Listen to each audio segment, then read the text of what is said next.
The rain falls in sheets across downtown Chicago, turning the streets into mirrors that reflect the amber glow of streetlights. Marcus Hayes hurries through the downpour, his worn leather jacket pulled tight against the November chill, grocery bags clutched against his chest.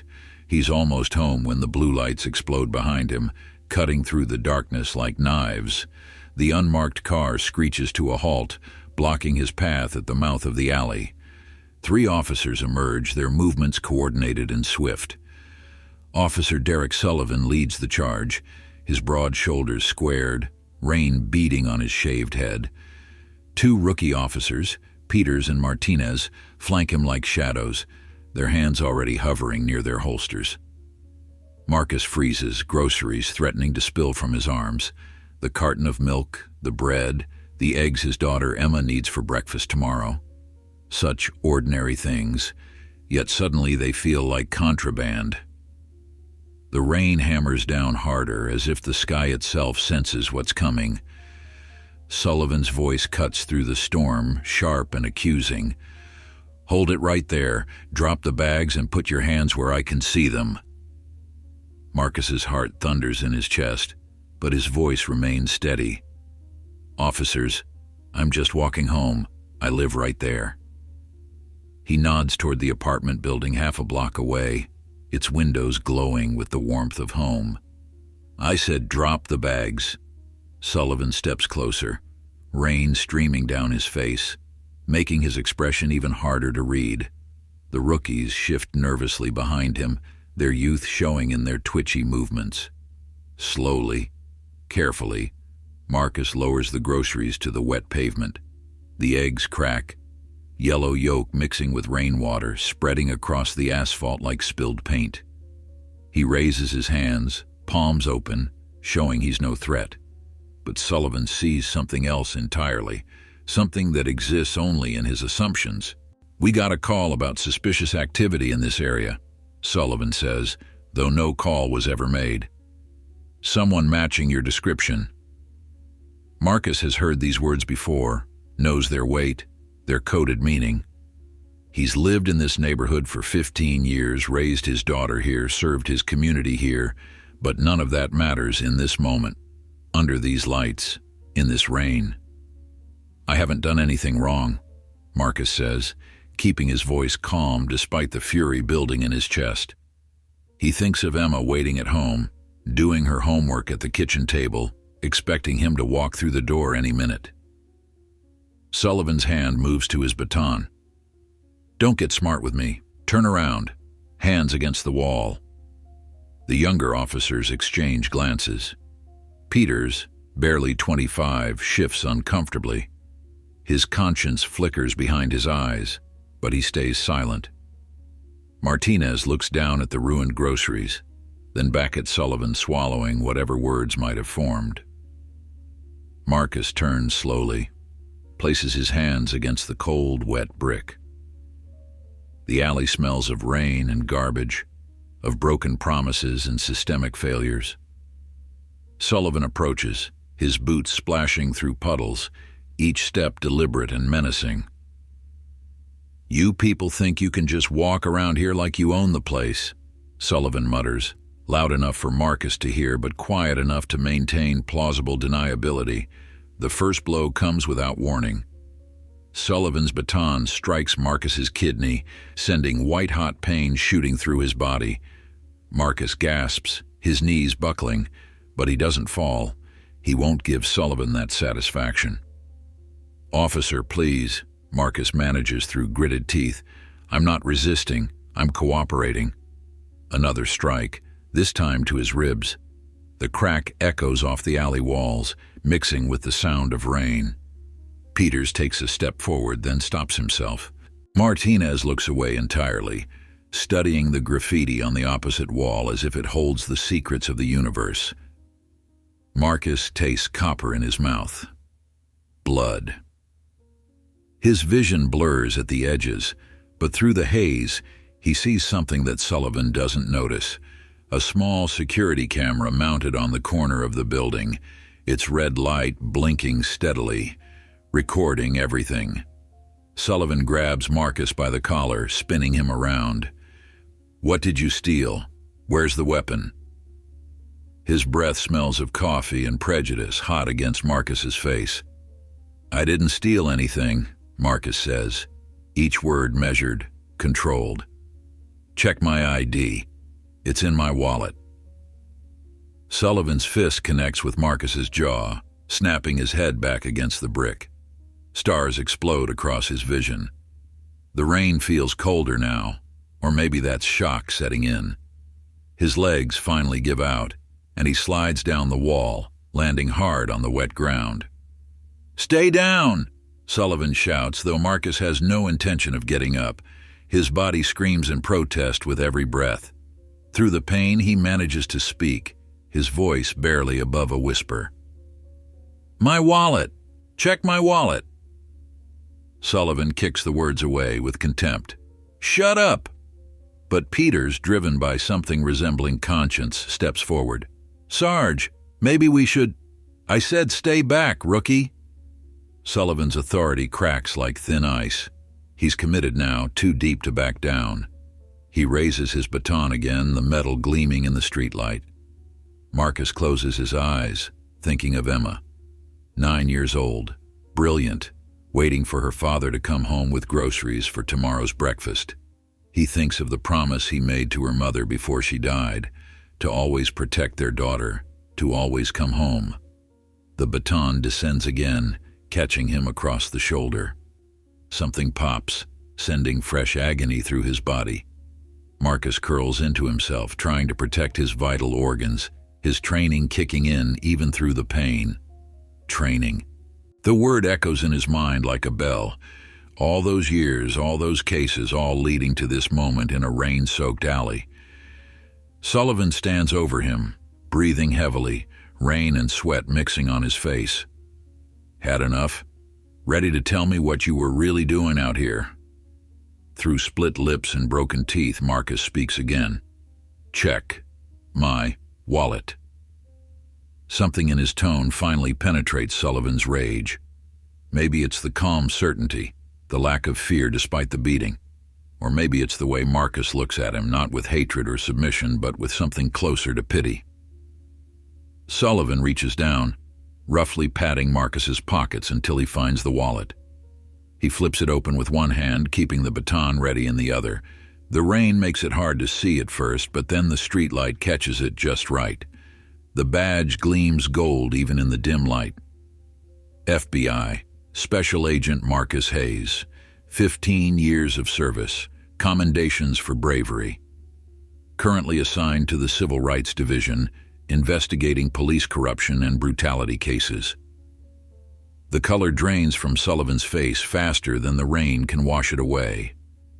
His hand begins to shake, the baton clattering to the ground.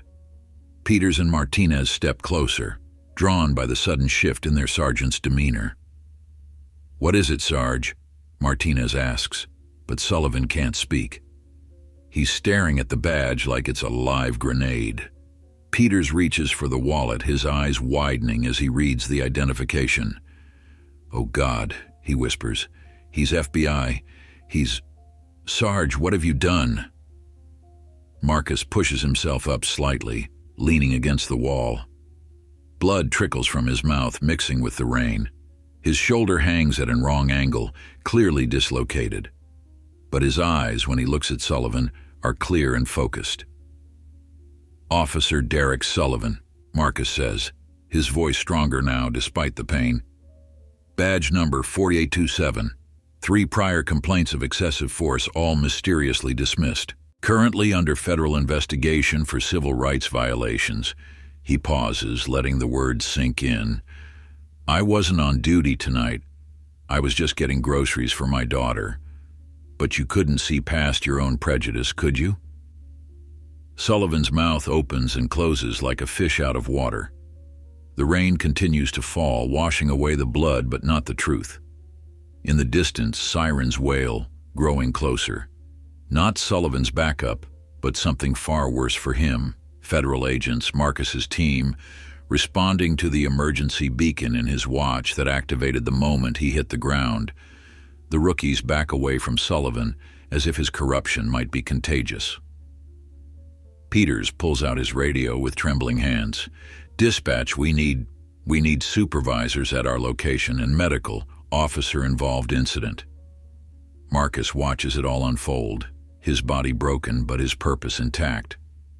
This wasn't how he planned to close his investigation into Sullivan's unit, but sometimes the evidence finds you when you least expect it.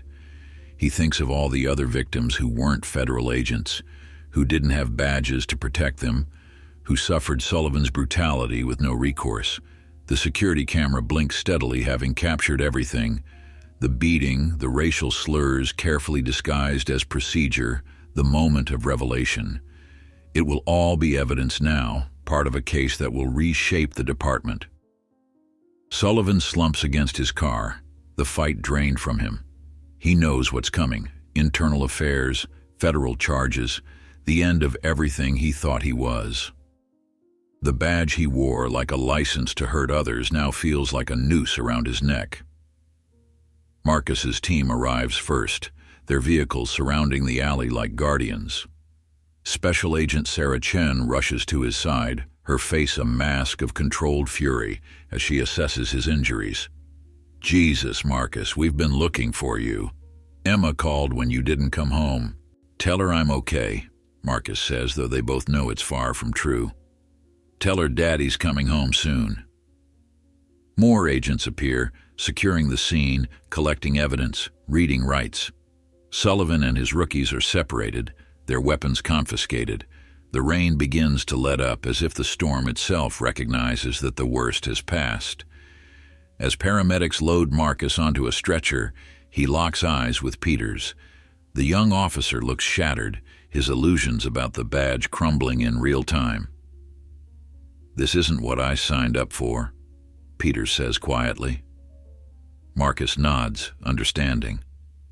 "Then be better. Make it what you signed up for." The ambulance doors close, but the story is far from over.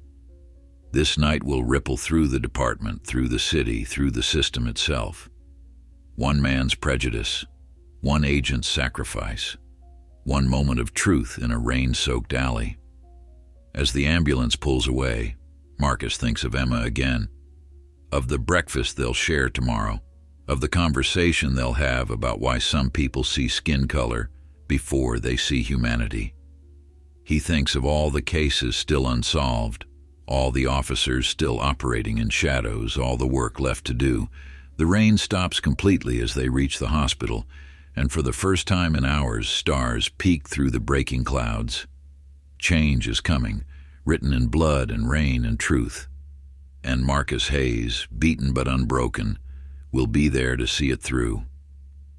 In the morning, the news will break like dawn itself, harsh and illuminating. Officer Sullivan's face will be on every screen, his actions dissected by analysts and advocates alike. The department will scramble to distance itself, but the roots run too deep for simple pruning. And in a small apartment on the south side, a 9-year-old girl will hug her father tight, understanding more than any child should about the price of justice. But she'll also see something else in his eyes, something Sullivan never had and never will: the strength that comes from knowing who you are and the courage to stand for what's right, even when the cost is written in bruises and blood. This is how change begins, not with grand gestures or political speeches, but with one person refusing to let prejudice win, even when the odds are stacked against them. Marcus Hayes went out for groceries and came back with something far more valuable: proof that the system can be held accountable, that badges don't grant immunity, and that sometimes the victim is the one with the most power. The security camera footage will play in courtrooms and training seminars for years to come, a stark reminder of what happens when authority meets truth. And every time it plays, someone will remember that justice isn't just a word, it's a promise we make to each other, enforced by those brave enough to bleed for it. The Chicago FBI field office buzzes with controlled chaos as dawn breaks over the city. Special Agent Sarah Chen sits across from Marcus Hayes in the conference room, her fingers flying across her laptop keyboard as she compiles the night's events into a formal report. Marcus's arm rests in a sling, his face a canvas of purple and blue bruises, but his eyes remain sharp and focused. The security footage is crystal clear, Sarah says, pausing to look at her partner. Sullivan didn't know what hit him when backup arrived. The look on his face when he realized who you were, priceless. Marcus shifts in his chair, wincing slightly. It's not about his face, Sarah. It's about the pattern. Sullivan's been doing this for years. We just caught him because he picked the wrong target. The door opens, and Assistant Director James Morrison enters. His silver hair perfectly combed despite the early hour. He carries a stack of files that he drops onto the conference table with a heavy thud. Hayes, you look like hell. Feel worse, Marcus admits, managing a slight smile. But we got him. Morrison pulls out a chair, his expression grave. We got more than him. Peters and Martinez are singing like canaries. Turns out Sullivan's been running his own little kingdom in that precinct. Shakedowns, evidence tampering, excessive force complaints that mysteriously disappear. Sarah pulls up a spreadsheet on her laptop, turning it toward Morrison. 17 documented incidents in the past 3 years, all involving minority suspects, all with similar patterns. Peters gave us names, dates, everything. Marcus leans forward, ignoring the protest from his ribs. What about the victims? Have we reached out to them? Already in process, Morrison confirms. Legal's preparing to contact each one. This is going to be big, Marcus. Bigger than just Sullivan. The room falls silent for a moment, the weight of what they've uncovered settling over them like a heavy blanket. Outside, the city continues its morning routine, unaware that a corruption case years in the making has just cracked wide open. Marcus's phone buzzes. Emma's school. He answers, trying to keep the pain out of his voice. Hi, sweetheart. Daddy, are you okay? Aunt Sarah said you got hurt at work. His heart clenches. At 9 years old, Emma understands more than he'd like about the dangers of his job. I'm fine, baby. Just a few bumps and bruises. I'll pick you up from school today, promise. After he hangs up, Sarah gives him a knowing look. You sure you're up for that? You look like you went 10 rounds with Mike Tyson. She needs to see I'm okay, Marcus replies simply. Morrison clears his throat, bringing them back to business. The Chicago PD brass are in full damage control mode. They want to meet this afternoon. The commissioner's asking for professional courtesy in how we handle this. Marcus's jaw tightens. Professional courtesy? Like the courtesy Sullivan showed when he was beating suspects? Or the courtesy his supervisor showed when they buried complaints? Easy, Marcus, Morrison cautions. I know you're angry. Hell, I'm angry. But we need to do this right. No shortcuts, no grandstanding. We build the case brick by brick. Sarah nods, pulling up another file. The security footage is just the beginning. We've got Peter's testimony, the pattern of complaints, financial records showing Sullivan had unexplained cash deposits.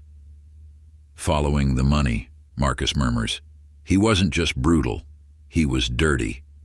The conference room door opens again and Agent David Kim enters with a fresh pot of coffee and a stack of morning newspapers. You made the front page, he announces, spreading the papers across the table. FBI agent beaten in racist attack, screams the Tribune's headline. The Sun-Times goes with, corrupt cop exposed in federal sting. Marcus frowns. It wasn't a sting. I was buying groceries. Doesn't matter, Morrison says, scanning the articles. The narrative's already forming. This is going to put pressure on the entire department. Sarah's laptop pings with an incoming email. Speaking of pressure, the DOJ wants a preliminary report by end of day. They're considering a full pattern or practice investigation of the Chicago PD. The implications hang heavy in the air. A pattern or practice investigation would mean federal oversight, consent decrees, years of mandated reforms. It would shake the department to its foundations. Marcus's phone buzzes again. This time it's a text from an unknown number. "Thank you for standing up. Sullivan broke my brother's jaw last year.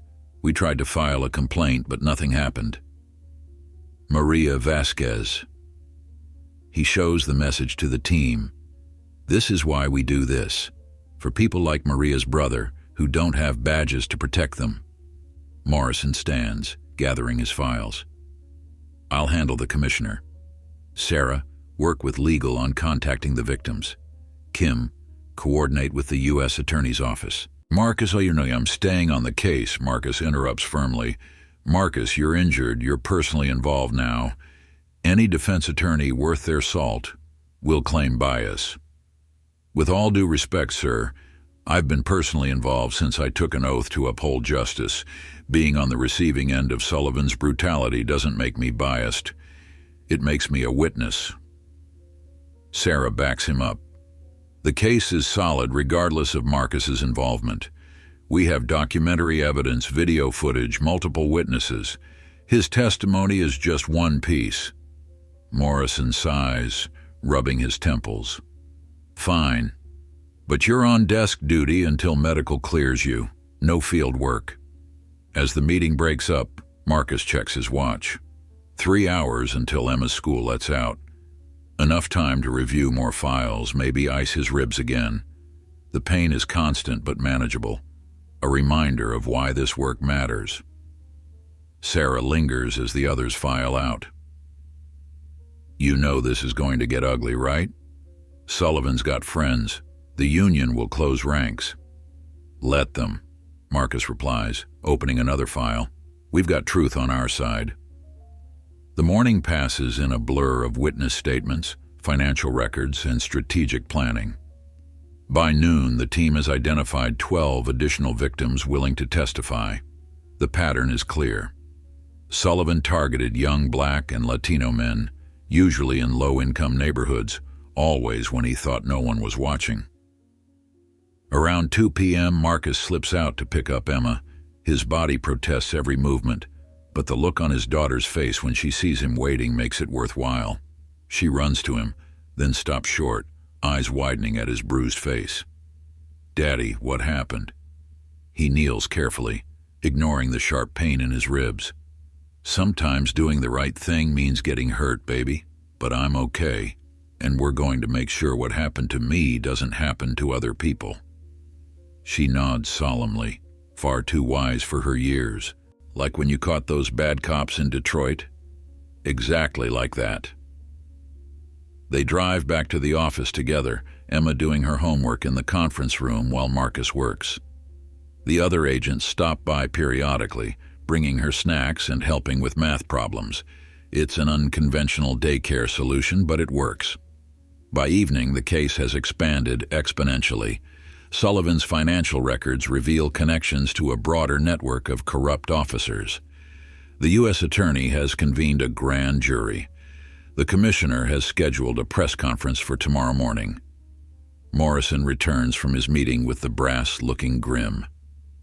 They're circling the wagons, claiming Sullivan was a bad apple, that the system worked because he got caught. "The system didn't work," Marcus counters. "The system protected him for years.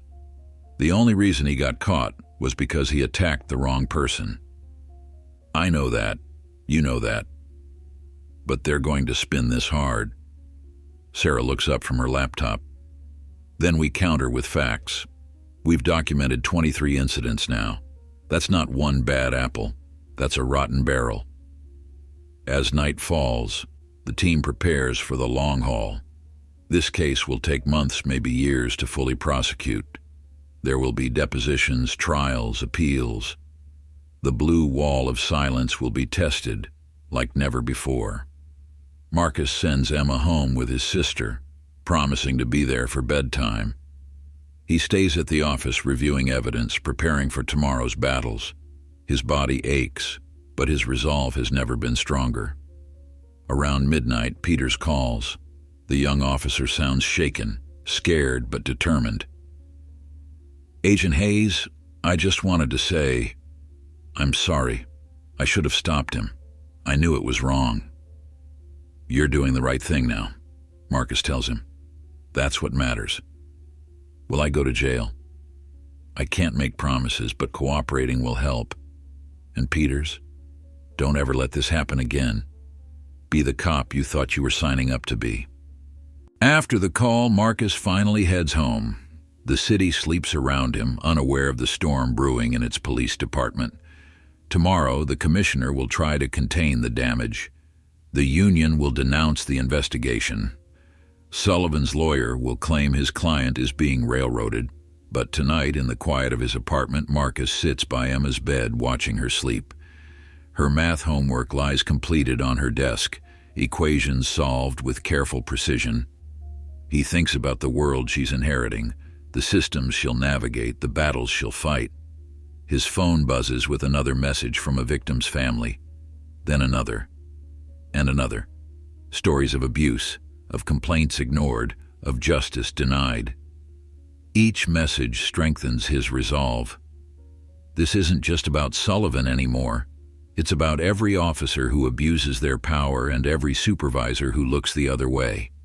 It's about every victim who's been told their word isn't enough, that their pain doesn't matter. Marcus touches his bruised face gently, feeling the swelling around his eye.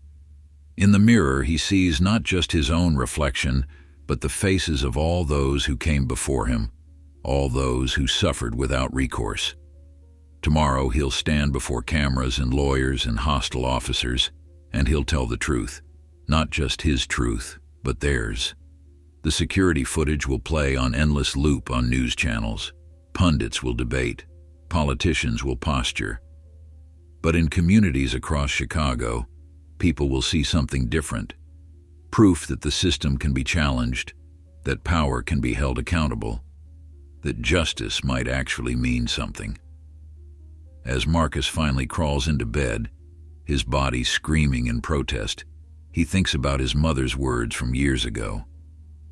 Sometimes you have to be the change you want to see, even when it hurts. It hurts. God, it hurts, but tomorrow he'll get up and do it all again, because that's what justice demands. That's what Emma deserves. That's what every victim of police brutality is counting on. The investigation is just beginning. Sullivan is just the first domino, and Marcus Hayes, bruised but unbroken, is ready to watch them all fall.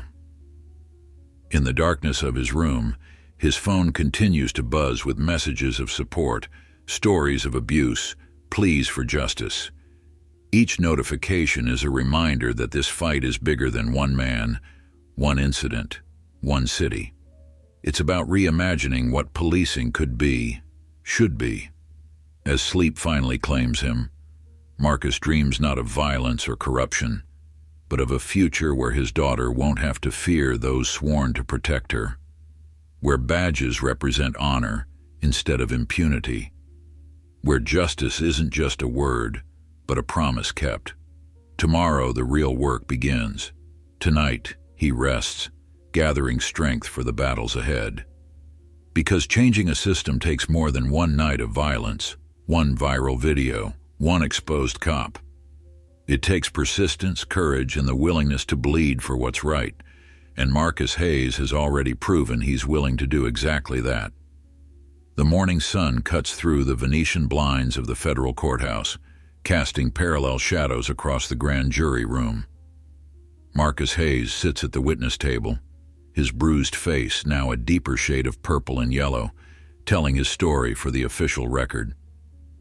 The court reporter's fingers fly across her stenotype machine, capturing every word, every pause, every moment of pain that flashes across his face as he recounts the beating. Assistant U.S. Attorney Rebecca Martinez leads him through his testimony with surgical precision. "Agent Hayes, can you describe what Officer Sullivan said to you during the assault?" Marcus closes his eyes briefly, the memory still fresh and raw. He said, "You people think you can just walk around here like you own the place." The emphasis on "you people" was unmistakable. The grand jurors leaned forward, some taking notes, others simply watching with intense focus. These 12 citizens hold the power to indict, to set in motion a legal process that could reshape the Chicago Police Department. And at what point did Officer Sullivan check your identification? Martinez continues. Only after I'd been beaten for several minutes, after repeated requests. His first instinct was violence, not verification. In the hallway outside, the media circus continues. Camera crews from every major network jostle for position, waiting for any scrap of information about the proceedings. The story has gone national now, with protests planned in cities across the country. Justice for Marcus trends on social media, though Marcus himself finds the attention uncomfortable. Sarah Chen meets him as he exits the grand jury room, her expression grave. The commissioner held his press conference. It's worse than we thought. They duck into a small conference room to watch the replay on Sarah's tablet. Commissioner Frank Riley stands before a sea of microphones, his face a mask of practiced concern. The Chicago Police Department takes these allegations very seriously. Officer Sullivan has been suspended pending a full investigation. However, I want to emphasize that this appears to be an isolated incident that doesn't reflect the values of our department. Marcus shakes his head. Isolated incident. They're really going with that narrative. Wait, it gets better, Sarah says, fast-forwarding. On screen, Riley continues. We're also concerned about what appears to be a targeted operation by federal authorities to entrap one of our officers. If Agent Hayes was conducting an investigation, proper channels should have been followed. The accusation hangs in the air like a poisonous cloud. Marcus feels his jaw clench. Entrapment? I was buying groceries for my daughter. They're trying to muddy the waters, Sarah explains. Make it seem like you provoked the incident. Marcus's phone buzzes. It's his sister, Vanessa. Emma saw the commissioner on TV. She's asking questions I don't know how to answer. He steps into the hallway to take the call, his voice soft. Put her on, V. Daddy? Emma's voice is small, worried. The man on TV said you tried to trick that police officer. But that's not true, right? His heart breaks a little. No, baby, it's not true. Sometimes when people get in trouble, they say things that aren't true to try to get out of it. Like when your friend Sarah blamed you for breaking that vase last month, remember? Oh, a pause. So the police officer is lying? Some people are confused about what happened, but we have video that shows the truth. Okay, love you, Daddy. Love you too, sweetheart. He hangs up to find Agent Kim approaching with fresh intelligence. We've got something. Remember those unexplained deposits in Sullivan's accounts? We traced them to a shell company connected to a developer named Richard Vaughn. The name triggers something in Marcus's memory. Vaughn, the one pushing for redevelopment in Bronzeville. Same guy. Looks like Sullivan and a few other officers were being paid to harass residents, make the neighborhood seem dangerous, drive down property values. The pieces start falling into place. This isn't just about racist policing. It's about money, gentrification, a conspiracy to reshape the city's demographics through intimidation and violence. Back in the main conference room, the team assembles for an emergency strategy session. Morrison paces at the head of the table, his usual calm demeanor strained. The commissioner's press conference has complicated things, he begins. We're getting pushback from DOJ. They want us to slow down, build a more comprehensive case before moving forward. Marcus feels his frustration rising. Slow down? While Sullivan and his crew continue operating? While more people get hurt? I understand your position, Marcus, but with all due respect, sir, no, you don't. Marcus stands, ignoring the pain in his ribs. You don't understand what it's like to be targeted because of your skin color. To watch your daughter learn that the people supposed to protect her might hurt her instead. We can't slow down. Every day we wait is another day someone else might end up in that alley. The room falls silent. Morrison sighs, then nods slowly. You're right. We push forward, but we do it smart. Kim, what else do we have on this Vaughn connection? As the team digs deeper, the scope of the corruption becomes clearer. Text messages between Sullivan and other officers reveal a coordinated campaign, properties targeted for harassment, residents pressured to sell, money flowing through multiple channels to avoid detection. By afternoon, Peters arrives for his formal deposition. The young officer looks haggard, dark circles under his eyes. He's made his choice to cooperate fully, but the weight of betraying the blue code of silence clearly haunts him. Officer Peters, Rebecca Martinez begins after swearing him in. Tell us about the briefing you received before your shift with Officer Sullivan. Peters shifts in his chair. He called it community engagement. Said we needed to make our presence felt in certain neighborhoods, show them who was in charge. Did he specify which neighborhoods? Always the same ones. Bronzeville, Englewood, Austin, places where... He hesitates, then continues. Places where black families lived. And what were you instructed to do during these patrols? Peters looks down at his hands. Find reasons to stop people, any reason. Broken tail light, suspicious behavior, loitering. Sullivan said it was about maintaining order, but... He looks up, meeting Marcus's eyes across the room. After a while, I realized it was about intimidation, making people afraid to be in their own neighborhoods. The deposition continues for hours. Peters details incidents of planted evidence, falsified reports, coordinated harassment. With each revelation, the case against Sullivan grows stronger, but more importantly, the systemic nature of the corruption becomes undeniable. As evening approaches, Marcus steps outside for air. The courthouse steps are crowded with protesters now, carrying signs demanding justice. A young woman recognizes him and approaches cautiously. Agent Hayes?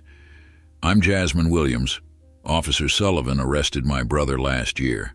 Claimed he found drugs in his car. My brother's never touched drugs in his life. He lost his job, couldn't make bail, spent 3 months in jail before the charges were dropped. Marcus listens, his heart heavy. Did you file a complaint? We tried. They said there was no evidence of misconduct. Said my brother was lucky the charges were dropped at all. He takes her contact information, adds her to the growing list of Sullivan's victims. Each story strengthens their case, but also deepens the tragedy. How many lives were disrupted, destroyed by this network of corruption? Inside, Sarah waves him back urgently. Marcus, you need to see this. On her computer screen, a video plays. Security footage from a different incident, 6 months ago. Sullivan and 2 other officers surround a young man, throwing him against a wall. The violence is casual, practiced. But what catches Marcus's attention is the figure watching from an unmarked car across the street. Is that Deputy Chief Wayne Harrison? Sarah confirms. He watched the whole thing, did nothing. The implications are staggering. If Harrison knew and did nothing, how high does this go? Who else in the command structure is complicit? Morrison calls another meeting. This changes everything. We're not just looking at a few bad cops anymore. This is institutional. The U.S. Attorney joins them via video conference. I've spoken with Maine Justice. They're authorizing a full pattern or practice investigation. The entire department is now under federal scrutiny. As night falls, Marcus finally heads home. The bruises on his face have darkened to deep purple, but his determination hasn't wavered. Emma's already asleep when he arrives, but he sits by her bed anyway, watching her breathe peacefully. His phone buzzes with a message from an unknown number. You don't know what you've started. Back off, or your daughter learns what it's like to lose a father. The threat sends ice through his veins. He forwards it to Sarah immediately, then checks the locks on every window and door. This is exactly what he feared, that his stand against corruption would put Emma in danger. But backing down isn't an option. Not now. Not with so many counting on him to see this through. In the living room, he spreads out case files on the coffee table. The web of corruption is vast. Officers, supervisors, developers, city officials. Each thread leads to another, creating a tapestry of greed and abuse of power. His phone rings. It's Peters, his voice shaking. "Agent Hayes, I just got a visit from some guys. They didn't identify themselves, but they knew about my testimony. They said I was making a mistake." "Are you somewhere safe?" "I'm at my girlfriend's place. I don't think they followed me." "Stay there. I'll send agents to bring you in. We'll put you in protective custody." After arranging Peter's protection, Marcus returns to the files. The threat against Emma weighs on him, but it also steals his resolve. They're scared. Good. They should be. By dawn, he's mapped out connections between 14 officers, 3 supervisors, 2 city council members, and multiple private developers. The pattern is clear. A coordinated effort to reshape Chicago's demographics through intimidation and violence, all while lining their own pockets. The morning news breaks with fresh revelations.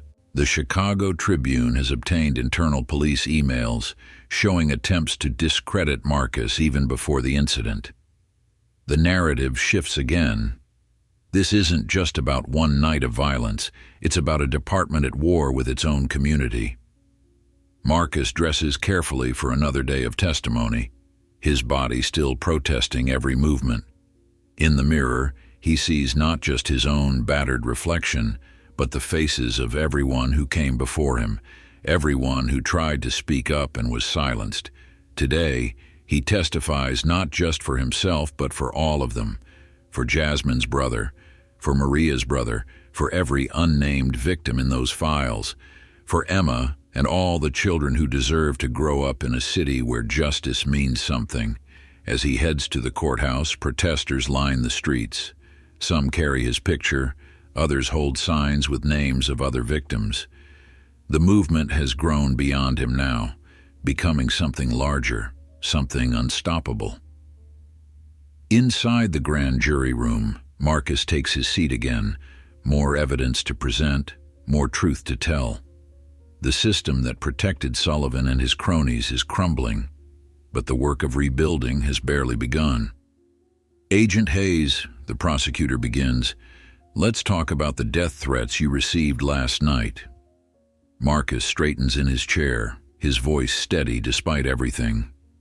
"Yes, let's talk about them. Let's talk about why corrupt officers think they can threaten a federal agent and his child. Let's talk about the culture that made them believe they're untouchable." The court reporter's fingers fly across her keys, capturing every word. History in the making, one keystroke at a time. Outside, the city awakens to another day of reckoning. Inside, Marcus Hayes continues his testimony, each word another brick in the wall of justice they're building together. The bruises will fade, but the impact of this moment will resonate for years to come. A system exposed, a community awakened, a father's love transformed into a force for change. This is how revolutions begin, not with grand gestures, but with one person refusing to let fear win. And Marcus Hayes, sitting in that witness chair with his body broken but spirit intact, is just getting started. The safe house sits on a quiet street in Oak Park, its ordinary appearance masking the sophisticated security system that now protects Marcus Hayes and his daughter.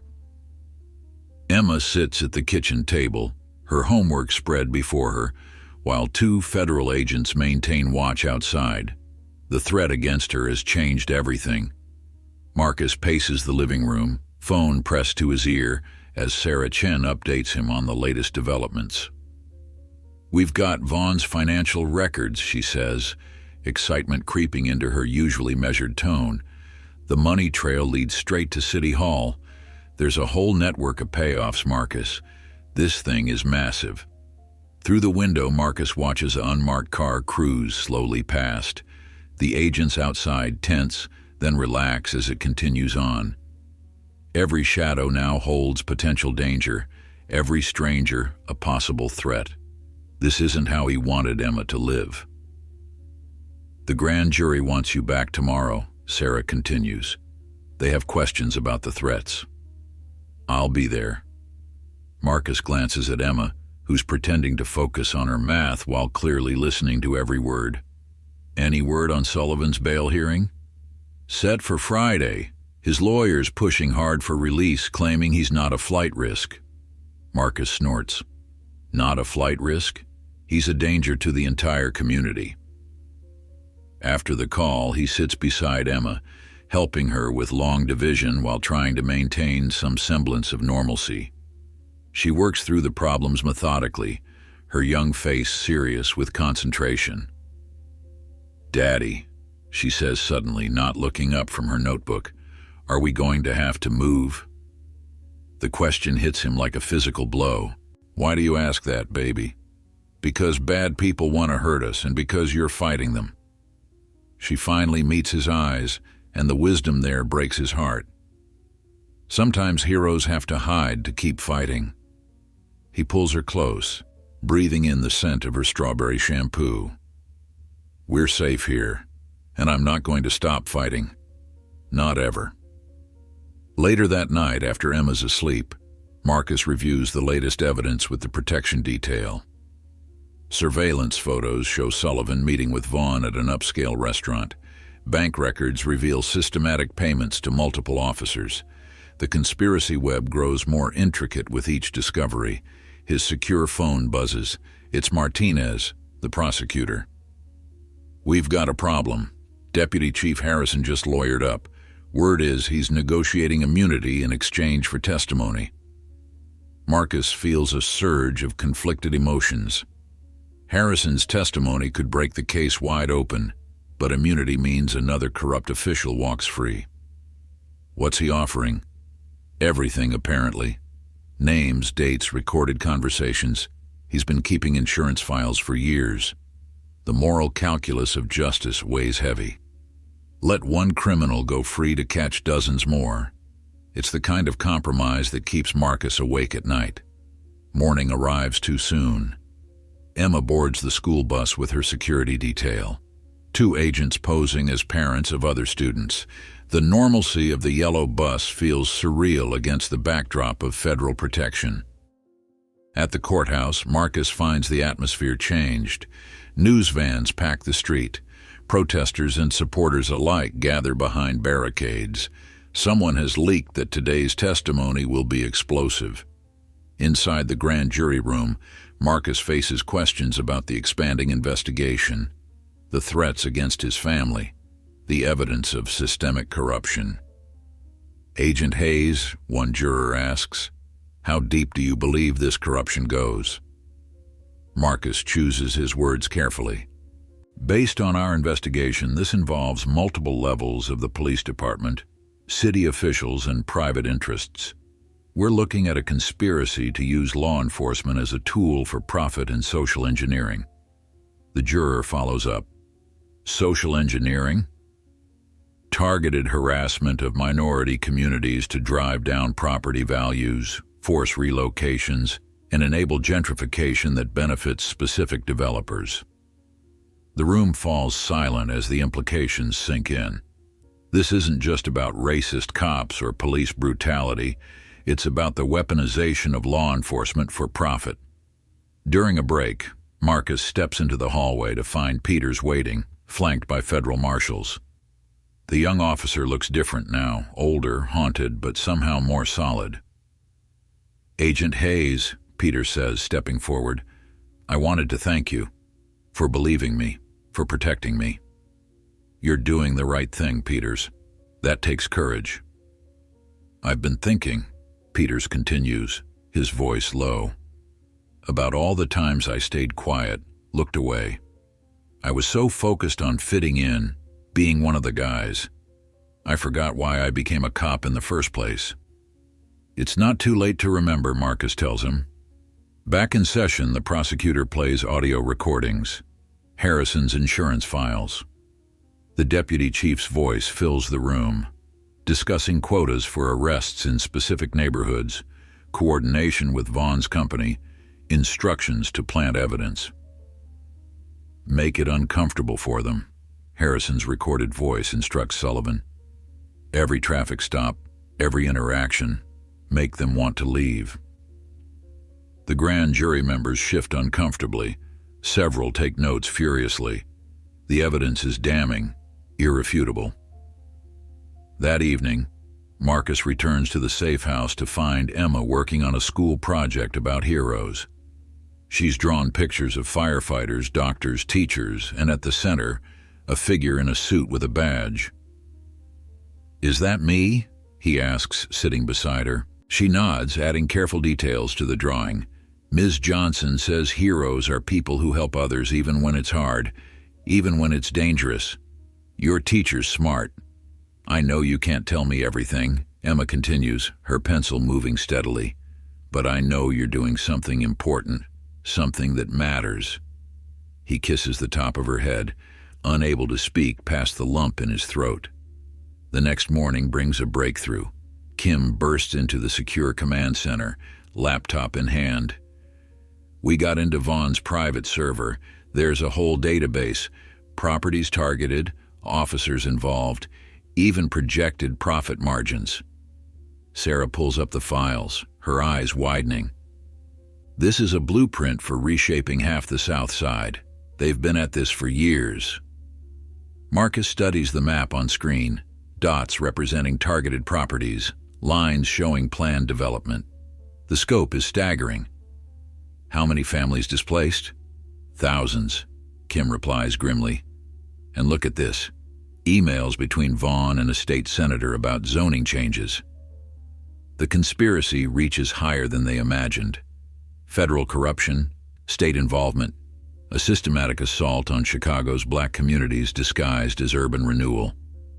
Morrison calls an emergency meeting.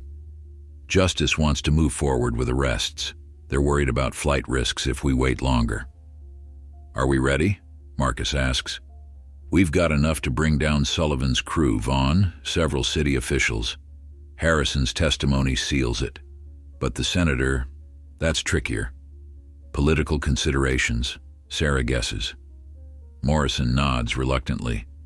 The AG wants more evidence before moving on elected officials. Marcus feels frustration building, but keeps his voice level. "So we take down the foot soldiers while the shot callers potentially walk?" "For now, but this is just phase 1. We keep building the case."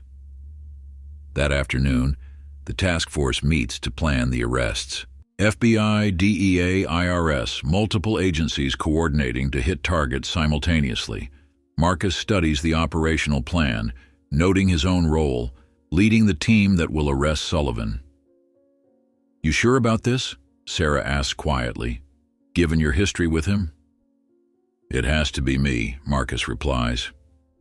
He needs to see that his victim is the one putting cuffs on him. The room buzzes with preparation, warrants drafted, teams assigned, equipment checked. It's the culmination of weeks of investigation compressed into hours of planning. As evening falls, Marcus calls Emma from the office. "Hey, sweetheart, I might be late tonight. Important work stuff." "Okay, Daddy. The agents here are making spaghetti. They're not as good at it as you." He smiles despite the tension. "Save me some leftovers. Promise. Love you." "Love you too, baby." The operations center fills with personnel as H hour approaches. Midnight raids to prevent coordination between targets. Marcus suits up in tactical gear, his movements stiff from still healing injuries. Sarah hands him a photo, Emma's school picture. "For luck," she says. He tucks it into his vest, over his heart. The convoy of black SUVs moves through Chicago's streets like shadows. Radio chatter fills the vehicles, other teams moving into position, surveillance confirming targets' locations. Sullivan's house sits in a middle-class neighborhood, the lawn perfectly maintained. The American flag on his porch flutters in the night breeze. The irony isn't lost on Marcus. "All teams, stand by," Morrison's voice crackles through the radio. Execute on my mark. Marcus's team stacks up at Sullivan's door. His heart pounds, but his hands are steady. This moment has been coming since that night in the alley. Execute, execute, execute. The ram hits the door. Wood splinters. The team flows inside, weapons raised, voices commanding, "FBI, search warrant!" Sullivan appears at the top of the stairs in boxers and a t-shirt, his face cycling through confusion, recognition, and finally, defeat as he sees Marcus. "On your knees. Hands behind your head." Sullivan complies slowly, his eyes never leaving Marcus's face. "You," he says, the word carrying the weight of understanding. "Me," Marcus confirms, moving forward with cuffs. "Derek Sullivan, you're under arrest for violation of civil rights, conspiracy, racketeering." As he lists the charges, Marcus feels something shift inside him. Not satisfaction exactly, but a sense of balance restored. Justice served. Other teams report success over the radio. Vaughn in custody, city officials arrested, the network crumbling in real time. At the federal building, the arrested suspects are processed. Sullivan sits in an interview room, his lawyer beside him, saying nothing. But his eyes tell the story. He knows it's over. Dawn breaks as Marcus finally heads back to the safe house. Emma's still asleep, but he checks on her anyway, watching her breathe peacefully. The photo from his vest sits on her nightstand now. His phone buzzes with messages. Community leaders praising the arrests, other victims coming forward. The story dominating national news. But what strikes him most is a text from Peters. "Watching the coverage. You did it. You actually did it. Thank you for showing me what real policing looks like." Marcus steps onto the back porch, coffee in hand, watching the sun rise over Oak Park. The bruises on his face have faded to yellow and green, but the memory remains sharp. That night in the alley changed everything, not just for him, but for a city, a system, a community that had suffered too long in silence. Inside, he hears Emma stirring, getting ready for school. Soon she'll ask about his night, about the arrests she'll see on the news. He'll tell her what he can, shield her from what he must, but most importantly, he'll teach her what this all means. That justice isn't just a word or an ideal, but something people fight for every day. That one person standing up can inspire others to do the same. That sometimes the hardest battles are against the systems meant to protect us. The secure phone rings. Sarah's voice is tired but triumphant. Harrison's singing like a canary. He's giving us everything, including the state senator. Justice just authorized Phase 2. Marcus smiles, watching the morning light paint the sky in shades of hope. Good, we're just getting started. Because this isn't just about one night of violence or one corrupt cop. It's about changing a culture, reforming a system, building a better future for Emma and every child who deserves to trust the people sworn to protect them. The work continues. The fight goes on. And Marcus Hayes, bruised but unbroken, stands ready for whatever comes next. The federal courthouse becomes a fortress in the weeks following the arrests. Media camps outside, protesters gather daily, and security checkpoints multiply like cancer cells. Marcus Hayes arrives each morning through an underground entrance, avoiding the circus above. The bruises on his face have faded to faint shadows, but the weight of what's coming presses heavier each day. In the war room established for the prosecution team, Rebecca Martinez spreads files across the conference table like a general planning battle strategy. Sullivan's attorney filed 18 motions this morning. They're throwing everything at the wall. Marcus scans the documents, motions to suppress evidence, claims of entrapment, demands for Marcus's entire personnel file. They're trying to put me on trial instead of Sullivan. Standard defense playbook, Martinez replies. Make the victim the villain, but we're ready for it. Sarah Chen enters with fresh coffee and grim news. Harrison's getting cold feet about testifying, his lawyers pushing for better terms on the immunity deal. The room tenses. Without Harrison's testimony, connecting the street-level corruption to City Hall becomes exponentially harder. Marcus sets down his coffee, thinking of all the victims who came forward after seeing the arrests. They can't afford to lose momentum now. What does he want? Marcus asks. Full immunity, witness protection, and a guarantee his pension won't be touched. His pension? Marcus's voice carries an edge. He wants to keep retirement money earned through corruption. Morrison, joining the meeting late, settles the debate. Give him the pension. We need his testimony more than we need his money. It's another compromise in a case full of them. Justice, Marcus is learning, rarely comes in pure form. That afternoon, Marcus sits for his first deposition in Sullivan's defense team's offices. The lead attorney, Richard Blackstone, carries himself with the confidence of someone who bills $800 an hour and has never doubted his own brilliance. Agent Hayes, Blackstone begins after the court reporter swears Marcus in. Let's discuss your history with the Chicago Police Department. I have no history with them, Marcus replies evenly. Prior to the night of the assault, I'd never interacted with Officer Sullivan or his unit. But you were investigating the department, weren't you? Gathering intelligence, looking for targets. Marcus maintains his composure. I was investigating allegations of civil rights violations. That investigation was separate from my personal assault by Officer Sullivan. Blackstone smirks, sliding a document across the table. This is a memo you wrote 6 months ago discussing patterns of abuse in certain Chicago police districts. Sounds like you had an agenda. My agenda is enforcing federal law and protecting citizens' constitutional rights. The deposition stretches for hours. Blackstone probes for bias, for vendetta, for any crack in Marcus's credibility. But Marcus has testified hundreds of times. He knows the game, answers carefully, never gives an inch. As evening falls, he emerges mentally exhausted, but intact. Sarah waits in the lobby with an update. Vaughn flipped. He's offering full cooperation in exchange for reduced charges. Another domino falls. The developer's testimony could implicate the state senator and other officials. The web continues unraveling. Back at the safe house, Emma shows Marcus her social studies project, a presentation on the civil rights movement. She's drawn parallels between historical figures and current events, including a slide about modern heroes fighting injustice. My teacher says what you're doing is like what they did in the 60s, she explains, clicking through her PowerPoint. Standing up when it's dangerous. Marcus studies his daughter's earnest face, marveling at her understanding. Those people were much braver than me, baby. They faced things I can't even imagine.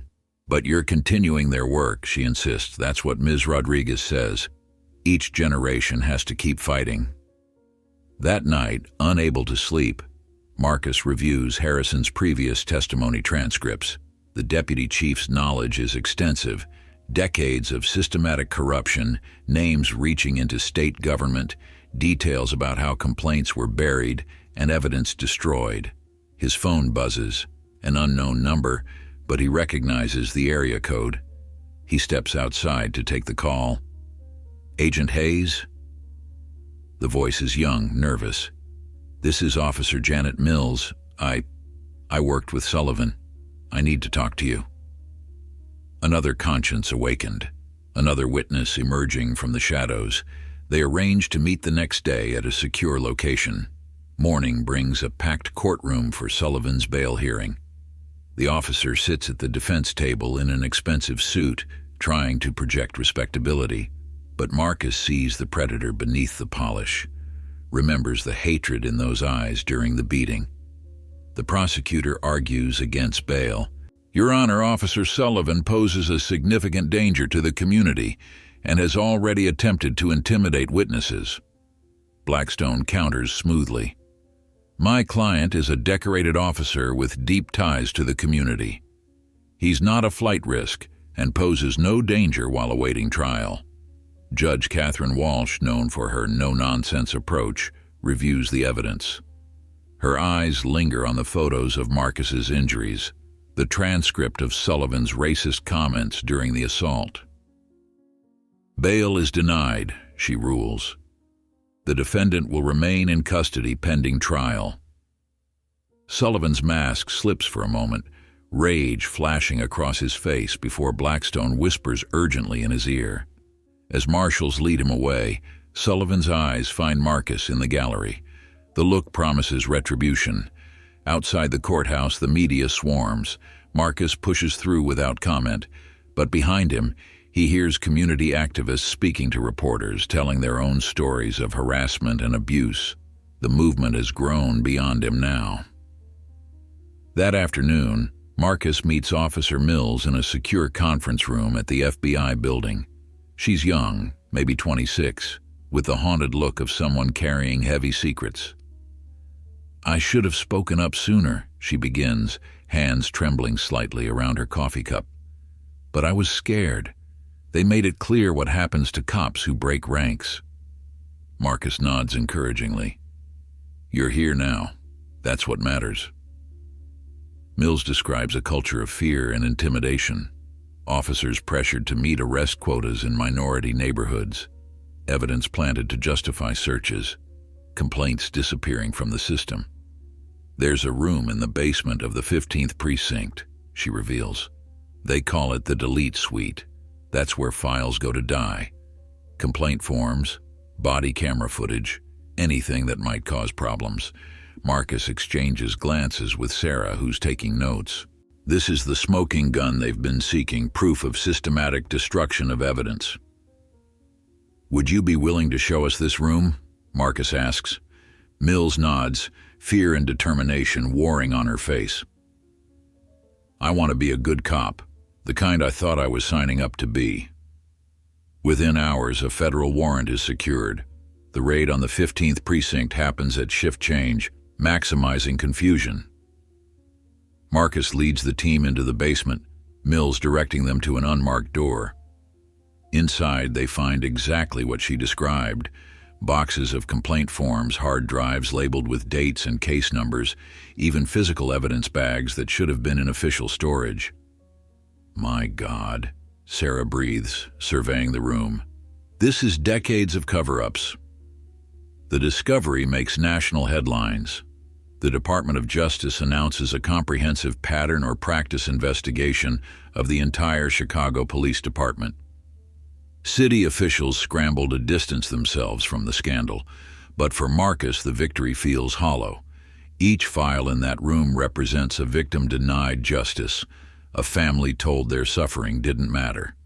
He spends hours cataloging the evidence, calling families to inform them their cases are being reopened. One call stands out: an elderly woman named Gladys Johnson, whose son was killed by police in 1998. The official report claimed he pulled a weapon. The file in the delete suite tells a different story: witnesses stating he was unarmed, officers discussing how to justify the shooting. 26 years, she says, her voice thick with tears. 26 years I've been called a liar. Thank you for proving I wasn't crazy. That evening, Marcus arrives home to find Emma watching the news coverage. She turns to him with shining eyes. "They're calling you a hero, Daddy. They say you're changing everything." He sits beside her, pulling her close. "It's not just me, baby. It's all the people brave enough to speak up. Officer Mills, the other witnesses, the families who never gave up. But you started it," she insists, "by not being afraid." The truth is, Marcus was terrified that night in the alley, terrified when the threats came, terrified every day that his fight might put Emma in danger. But courage, he's learned, isn't the absence of fear, it's acting despite it. His phone buzzes with a message from Martinez. Harrison's back on board, full cooperation. Trial date set for 6 weeks. 6 weeks to prepare for the biggest case of his career. 6 weeks to ensure justice for countless victims. 6 weeks to help reshape a broken system. That night, after Emma's asleep, Marcus stands at the window watching unmarked cars patrol the safe house perimeter. The protection is constant now, the threats against him escalating as the trial approaches. But something has shifted in the city. Community meetings overflow with residents demanding change. Young officers like Mills step forward to report misconduct. City Council holds emergency sessions on police reform. A text from Peters brightens his phone. Testified before the Reform Commission today. Told them everything. It felt like redemption. Marcus smiles, remembering the scared rookie who stood by during his beating. People can change. Systems can change. It just takes someone willing to bleed for it. The local news runs a special report on the investigation's impact. Crime rates haven't increased despite the arrests. They've dropped. Community trust slowly rebuilds. New policies require body cameras and civilian oversight. But Marcus knows this is just the beginning. The trial will be brutal. Political pressure will intensify. Those with power never surrender it willingly. Sarah calls with a final update for the day. The state senator's been indicted. Federal corruption charges. Your case just brought down a piece of the state government. After hanging up, Marcus checks on Emma one more time. She sleeps peacefully, unaware that her father's bruises have sparked a revolution. Her social studies project sits on her desk, the final slide reading, "Heroes don't always wear capes. Sometimes they just refuse to stay silent." Tomorrow brings more depositions, more evidence to review, more battles to fight. But tonight, Marcus allows himself a moment of quiet satisfaction. Not for personal victory, but for the knowledge that one person standing up really can change everything. The security lights sweep across the yard, vigilant against threats. But inside, a father watches over his daughter, a guardian who learned that sometimes protecting one person means fighting for everyone. In 6 weeks, he'll face Sullivan in court. He'll relive that night in the alley, expose the machinery of corruption, and trust in a system he's working to repair. But that's tomorrow's battle. Tonight, he's just a father who went for groceries and ended up changing a city, a man who discovered that true identity isn't about badges or titles, but about what you're willing to sacrifice for justice. The rain starts again outside, gentler than that night in the alley. Marcus watches it fall, washing the city clean, preparing for whatever storms lie ahead. The morning of the trial arrives, wrapped in an unseasonable December fog that blankets Chicago like a shroud. Marcus Hayes adjusts his tie in the bathroom mirror, Emma watching from the doorway. She's dressed for school but lingers, sensing the weight of this day. "You're going to tell them what happened?" she asks, her voice small but steady. "Every detail," Marcus confirms, kneeling to her level. "The truth matters, baby, even when it's hard to tell." 2 federal marshals wait in the living room, their presence a constant reminder of the ongoing threats.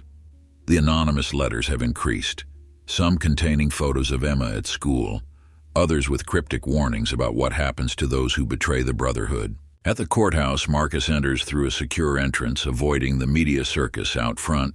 The hallways buzz with activity, lawyers wheeling boxes of evidence, witnesses being shepherded to secure rooms, protesters' chants filtering through the walls. In the prosecution's war room, Rebecca Martinez runs through final preparations. "Blackstone's going to come at you hard. He's built his entire defense around painting you as a rogue agent with an agenda." Marcus nods, reviewing his notes one last time. Let him try. The evidence speaks for itself. The courtroom fills quickly. Press occupies the back rows, community activists and police reform advocates pack the gallery. Marcus spots several officers from Mills's precinct, some there to support reform, others to witness what happens to those who break ranks. Sullivan enters in a crisp suit, his attorney's attempt to soften his image, but Marcus sees the familiar arrogance in his posture, the barely contained rage in his eyes. Their gazes meet briefly, and Marcus refuses to look away first. Judge Walsh takes her seat, her presence commanding immediate silence. United States versus Derek Sullivan. Are both parties ready to proceed? The opening statement set the tone. Martinez paints a picture of systematic corruption, of a police force weaponized against its own citizens. She describes the night of the attack in vivid detail, letting the security footage play on screens throughout the courtroom.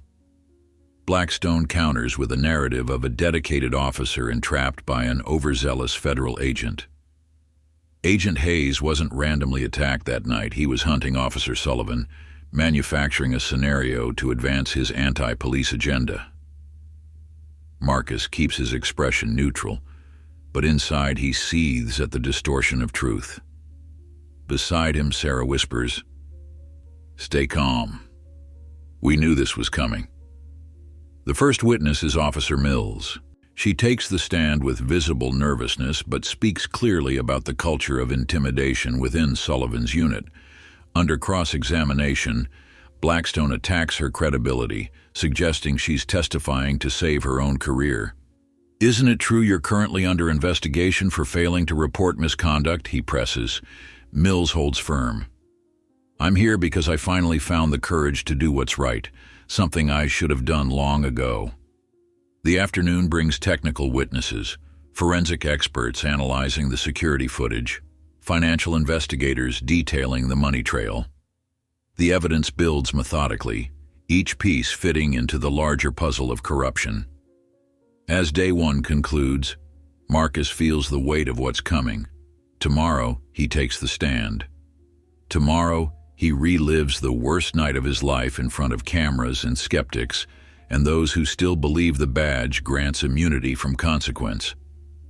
That evening, back at the safe house, Marcus helps Emma with homework, while trying to quiet his racing mind. She's studying the Constitution, learning about rights that he's spent his career defending. "The Fourth Amendment protects against unreasonable searches," she reads aloud. "That's what that police officer violated, right?" "Among other things," Marcus agrees, marveling again at her comprehension. His phone buzzes with a message from Peters, now working with the Reform Commission. "Watching every minute. You're giving us all courage to change things from the inside." The second day of trial dawns bright and cold. Marcus takes the stand after the morning recess, the courtroom packed to capacity. Martinez leads him through the events of that night, each question carefully crafted to build the narrative. "Can you describe what happened when Officer Sullivan first approached your vehicle?" Marcus speaks clearly, without emotion, letting the facts carry their own weight. He describes the traffic stop, the escalation, the first blow of the baton. The courtroom sits in absolute silence, hanging on every word. "What did Officer Sullivan say before striking you?"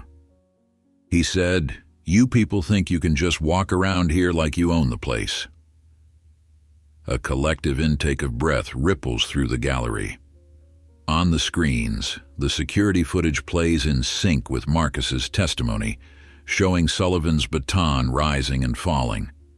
Blackstone's cross-examination comes like a hurricane. "Agent Hayes, isn't it true you were investigating Officer Sullivan before this incident?"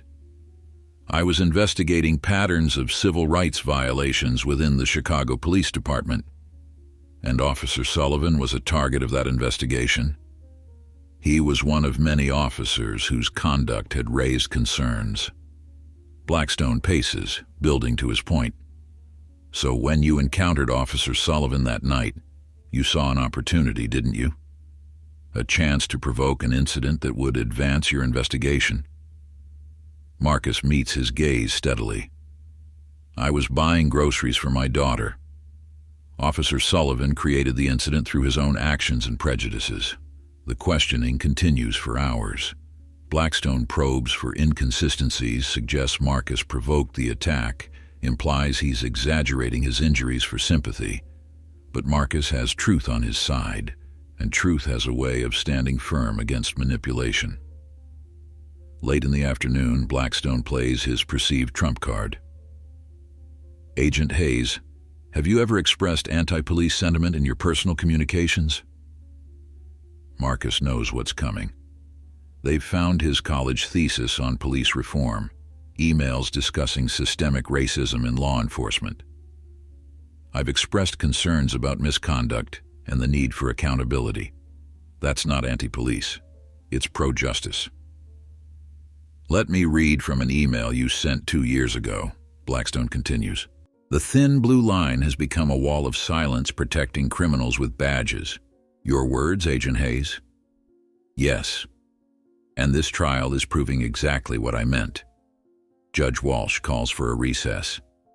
As Marcus steps down, he catches sight of Emma's social studies teacher, Ms. Rodriguez, in the gallery. She nods supportively, her presence a reminder that this fight extends beyond the courtroom. During the break, Sarah brings troubling news. Someone leaked Harrison's home address. There are protesters outside his safe house. The implications are clear. Those still loyal to the old system are fighting back, trying to intimidate witnesses.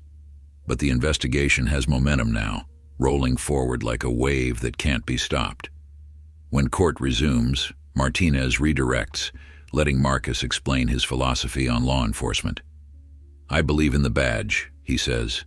I've dedicated my life to it, but that belief demands we hold ourselves to the highest standards, that we root out those who abuse their authority.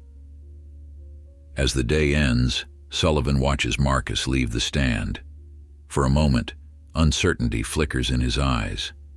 Perhaps he's beginning to understand that his victim isn't just another citizen to intimidate, but someone who represents the system's capacity to correct itself.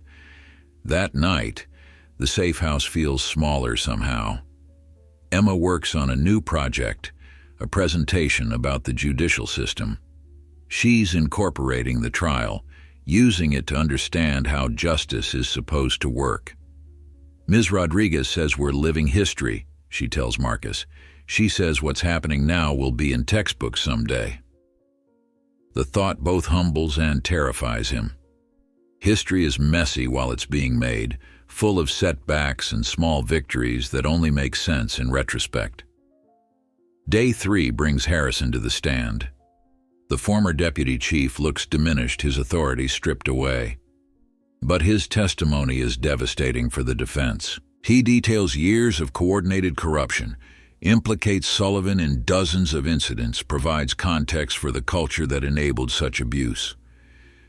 Under cross-examination, Blackstone attacks Harrison's credibility as a cooperating witness. But the documentary evidence supports every claim. Emails, recorded conversations, financial records. The wall of silence has well and truly crumbled. During lunch recess, Marcus steps outside for air and finds a crowd of supporters on the courthouse steps. They hold signs reading "Justice for All" and "Thank you, Agent Hayes." A young mother approaches, her son hiding behind her legs. My brother was one of Sullivan's victims, she says. 3 years ago, we tried to file a complaint, but they said there wasn't enough evidence. Thank you for making them listen. These moments sustain him through the afternoon's testimony. More officers take the stand, some reluctantly, others eager to cleanse their conscience. The picture that emerges is of a department divided, those clinging to corrupt traditions versus those yearning for reform. As week 1 of the trial concludes, the prosecution has built a formidable case, but Marcus knows the defense hasn't played all its cards. Next week brings character witnesses for Sullivan, attempts to humanize him, to suggest his actions were anomalies rather than patterns. Friday evening, Emma performs in her school's winter concert. Marcus attends with his security detail, trying to give her one normal experience amid the chaos. She plays violin in the orchestra, her concentration absolute. For an hour, he forgets about trials and threats, lost in the pure joy of watching his daughter create beauty in the world. Afterward, other parents approach cautiously. Some offer support, others maintain distance. The trial has made him a polarizing figure, hero to some, troublemaker to others, but Emma beams with pride as she introduces him to her friends. My dad's making things better, she tells them simply. At home, reviewing notes for week 2, Marcus receives a call from Morrison. The Attorney General wants to expand the investigation.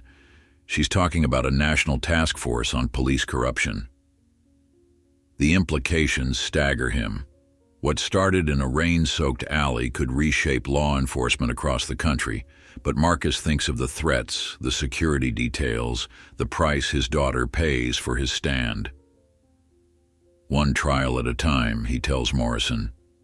Let's finish what we started here. That night, unable to sleep, Marcus walks through the safe house, checking windows, double-checking locks. In Emma's room, he watches her sleep, her violin case propped against the wall. She's growing up in extraordinary circumstances, learning lessons about justice and courage that no child should have to learn so young. But she's also learning that one person can make a difference, that systems can change, that standing up for what's right matters more than personal comfort or safety. These are lessons worth any price. Monday brings week 2 of the trial. The defense presents its case. Character witnesses testifying to Sullivan's community service, his coaching of youth sports, his charitable donations. It's a predictable strategy. Humanize the defendant, complicate the jury's perception. But Martinez is ready with cross-examination that reveals the superficiality of Sullivan's good deeds, the youth sports, only in affluent white neighborhoods, the charitable donations, to organizations run by fellow officers, essentially a money laundering operation. The truth has momentum now, rolling forward despite all attempts to slow it. Each day brings more revelations, more cracks in the blue wall. Officers who once would have stayed silent now line up to testify, seeing which way the wind blows. By Wednesday, even Blackstone seems to recognize the inevitable. His questions become more desperate, his objections more frequent. Sullivan slumps at the defense table, the arrogance finally beaten out of him by the weight of evidence. Thursday brings closing arguments. Martinez weaves together the threads of corruption, prejudice, and abuse of power. She shows the jury not just what Sullivan did to Marcus, but what he represented, a system that viewed certain citizens as enemies rather than people to protect. Blackstone makes a final plea for understanding, for recognition of the pressures police face. But his words ring hollow against the backdrop of video evidence and documented patterns of abuse. As the jury begins deliberations, Marcus feels the strange suspension of time that comes with waiting for verdict. He continues his routine, taking Emma to school, reviewing cases, preparing for whatever comes next. The call comes Friday afternoon. They're back. The courtroom fills quickly. Sullivan stands as the jury enters, his face ashen. The foreman unfolds the verdict form with excruciating slowness. On count 1, violation of civil rights under color of law, we find the defendant guilty. The word echoes through the courtroom. Guilty. Count after count, the same verdict. Sullivan sways slightly, gripping the table for support. In the gallery, victims' families embrace. Officers committed to reform nod with satisfaction. Marcus feels no triumph, only relief. This verdict doesn't erase the bruises or the trauma. It doesn't bring back years lost to corruption, but it marks a turning point, proof that the system can hold itself accountable. As marshals lead Sullivan away, he looks back once. The hatred is gone from his eyes, replaced by something else. Recognition, perhaps, understanding that his true identity was never the badge he wore but the choices he made. Outside, the December air bites with winter's promise. Reporters surge forward, but Marcus waves them off. This isn't his victory alone. It belongs to every witness who testified, every victim who spoke up, every officer who chose integrity over loyalty to corruption. Emma waits by the car. Her school day ended. She runs to him and he lifts her high, spinning her in the cold air as she laughs. Tomorrow brings new challenges. The investigation continues. The threats persist. The work of reform has barely begun. But today, Justice was served. A father protected his daughter by standing up for everyone's children. A system proved it could change. And in a courthouse in Chicago, truth finally had its day. 2 weeks after the verdict, Chicago awakens to its first major snowfall of the season. Marcus Hayes stands at the window of the safe house, coffee steaming in his hands, watching Emma build a snowman under the watchful eyes of federal protection. The threats haven't stopped since Sullivan's conviction. If anything, they've intensified. The sentencing hearing is scheduled for this afternoon. The pre-sentencing report recommends 15 to 20 years, but Judge Walsh has discretion. The victims' impact statements alone fill 3 binders, testimonies of lives derailed by Sullivan's brutality. Marcus's secure phone buzzes. Sarah Chen's voice carries urgency. "We've got a problem. 3 more officers from Sullivan's unit just lawyered up. Word is they're trying to cut deals." The dominoes continue falling. Each conviction spawns new investigations, new witnesses willing to talk. The corruption runs deeper than even Marcus imagined, tentacles reaching into union leadership, city contracts, even the state police. At the federal building, Marcus meets with Morrison and the expanding task force. The conference room walls are covered with connection charts, photographs, and timelines. What started as one case has become a roadmap of institutional failure. The Attorney General approved the National Task Force, Morrison announces. "She wants you to head it, Marcus." The offer hangs in the air. A promotion, a chance to reform policing nationwide.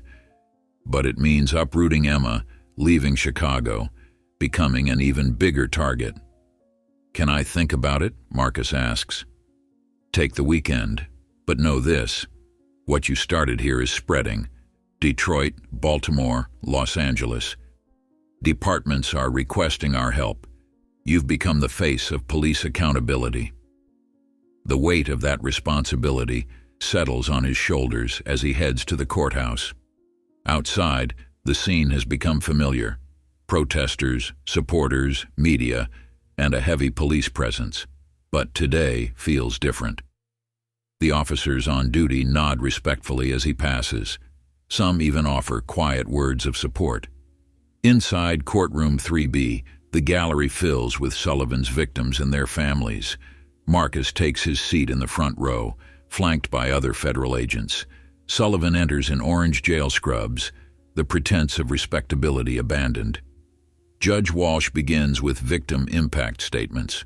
One by one, they approach the podium. A grandmother describes her grandson's broken jaw and shattered confidence. A father talks about his daughter's fear of police that persists years after Sullivan terrorized her during a traffic stop. When Marcus's turn comes, he speaks not just for himself, but for the badge he carries. "Officer Sullivan didn't just assault me that night. He betrayed every honest cop who puts on the uniform to serve and protect. He turned a symbol of justice into a weapon of oppression." Sullivan keeps his eyes on the defense table, shoulders slumped. His attorney makes a plea for leniency, citing his client's years of service, his family hardships, but the words fall flat against the weight of testimony. Judge Walsh delivers her sentence with measured gravity. "Mr. Sullivan, you took an oath to protect and serve. Instead, you used your badge as a shield for criminality. You terrorized the communities you swore to protect. The damage you've done extends far beyond your individual victims. You've eroded public trust in law enforcement itself." She pauses, looking directly at Sullivan. "I sentence you to 18 years in federal prison, followed by 5 years of supervised release. You are permanently barred from any position in law enforcement."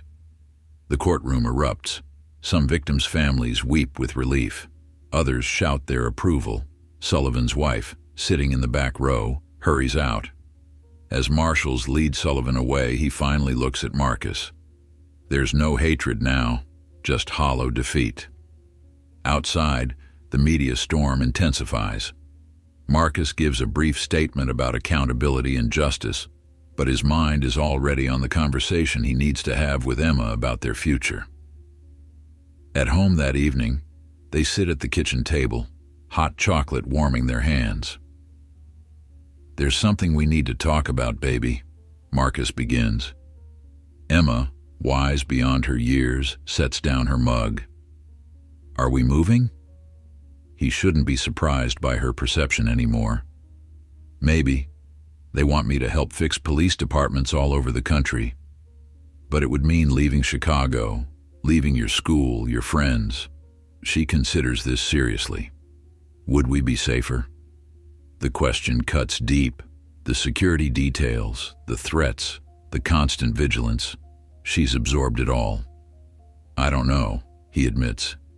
"This work, it makes some people angry no matter where we go. But it helps more people, right? Like all those families in court today." Her moral clarity humbles him. At 9 years old, she understands the calculus of sacrifice better than most adults. "Yes, it helps more people."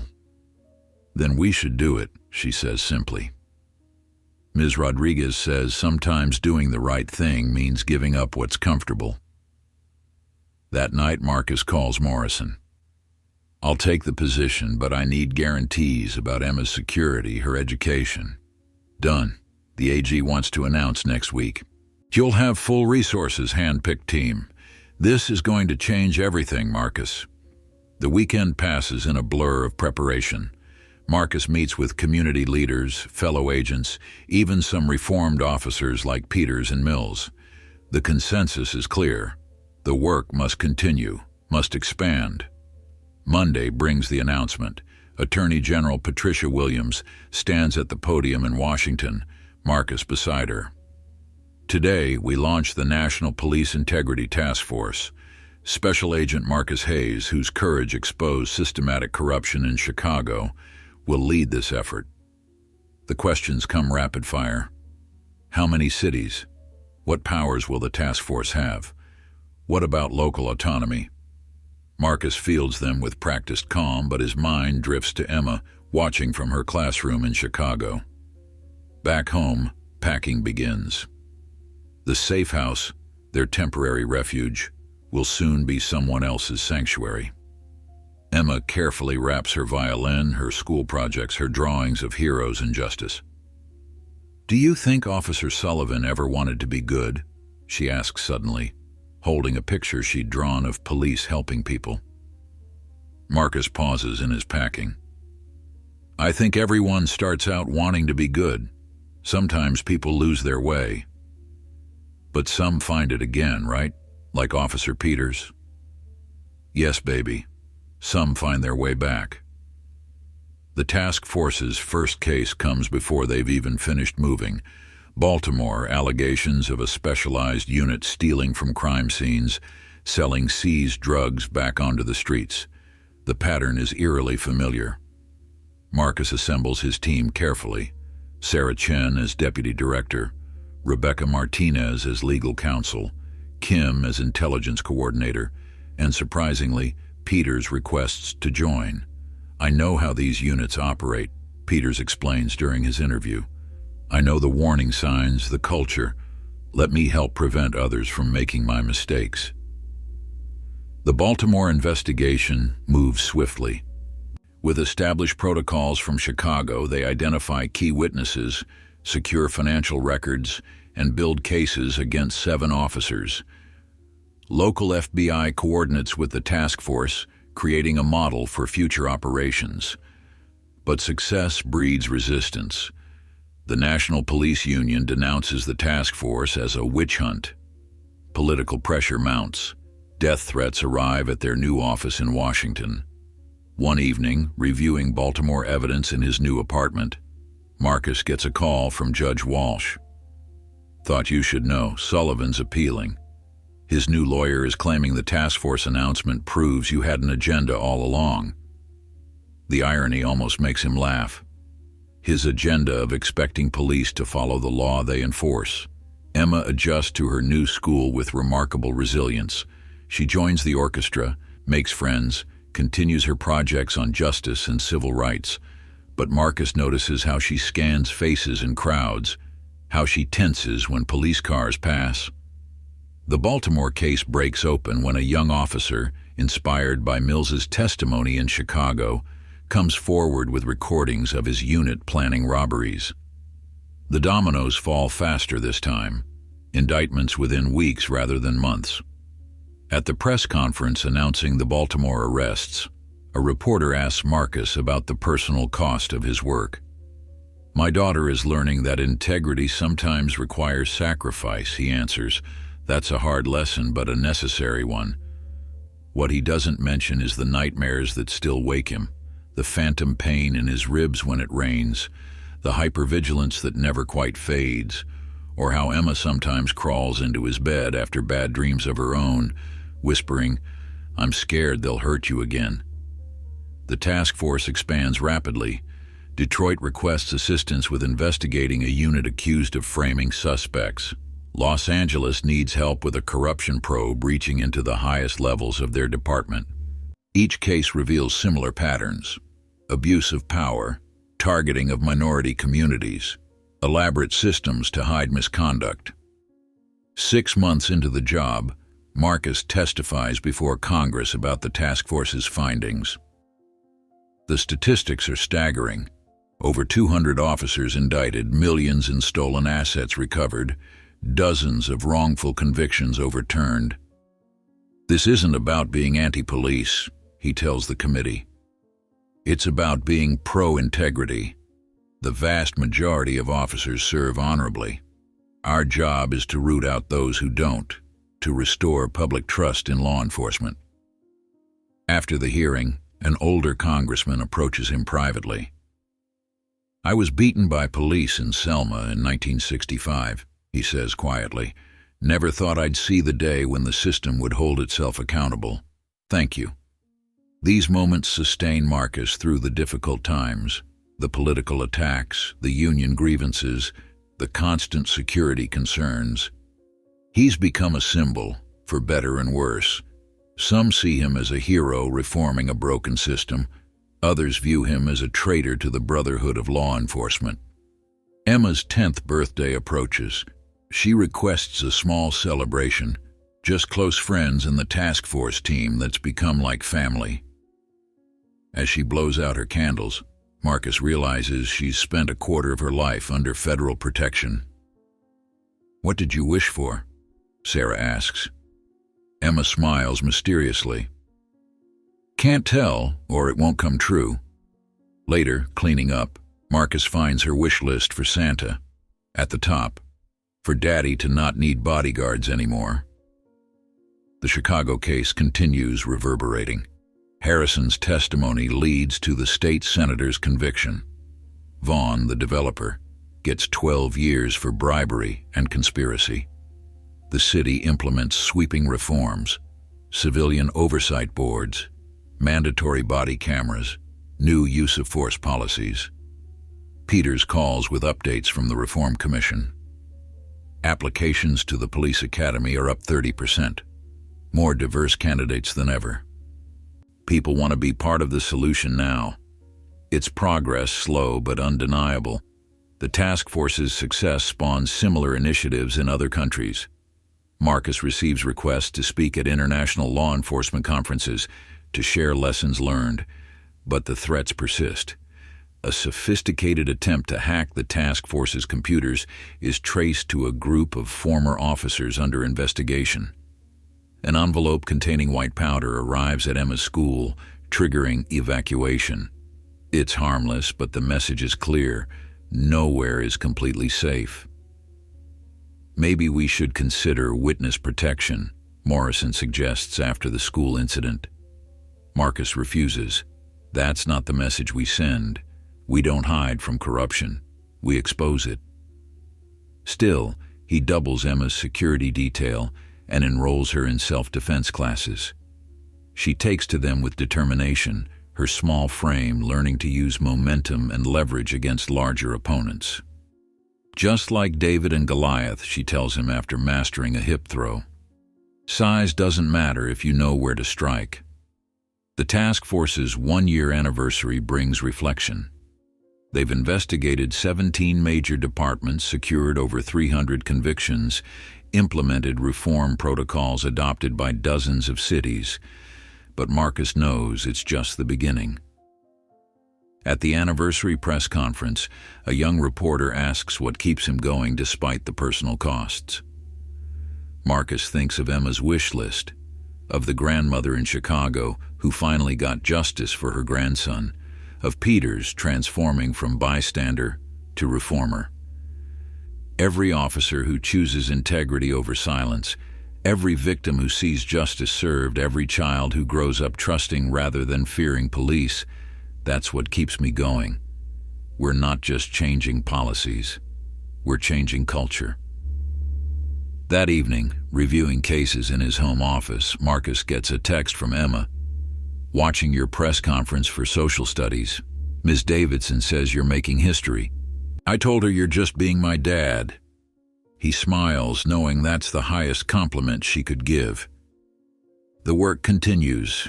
More cities to investigate, more systems to reform, more battles to fight. But tonight, he's just a father who went for groceries one rainy evening and ended up changing the landscape of American law enforcement. The security lights sweep across the yard, a familiar routine now. Somewhere, corrupt officers still plot in shadows. Somewhere, victims still wait for justice.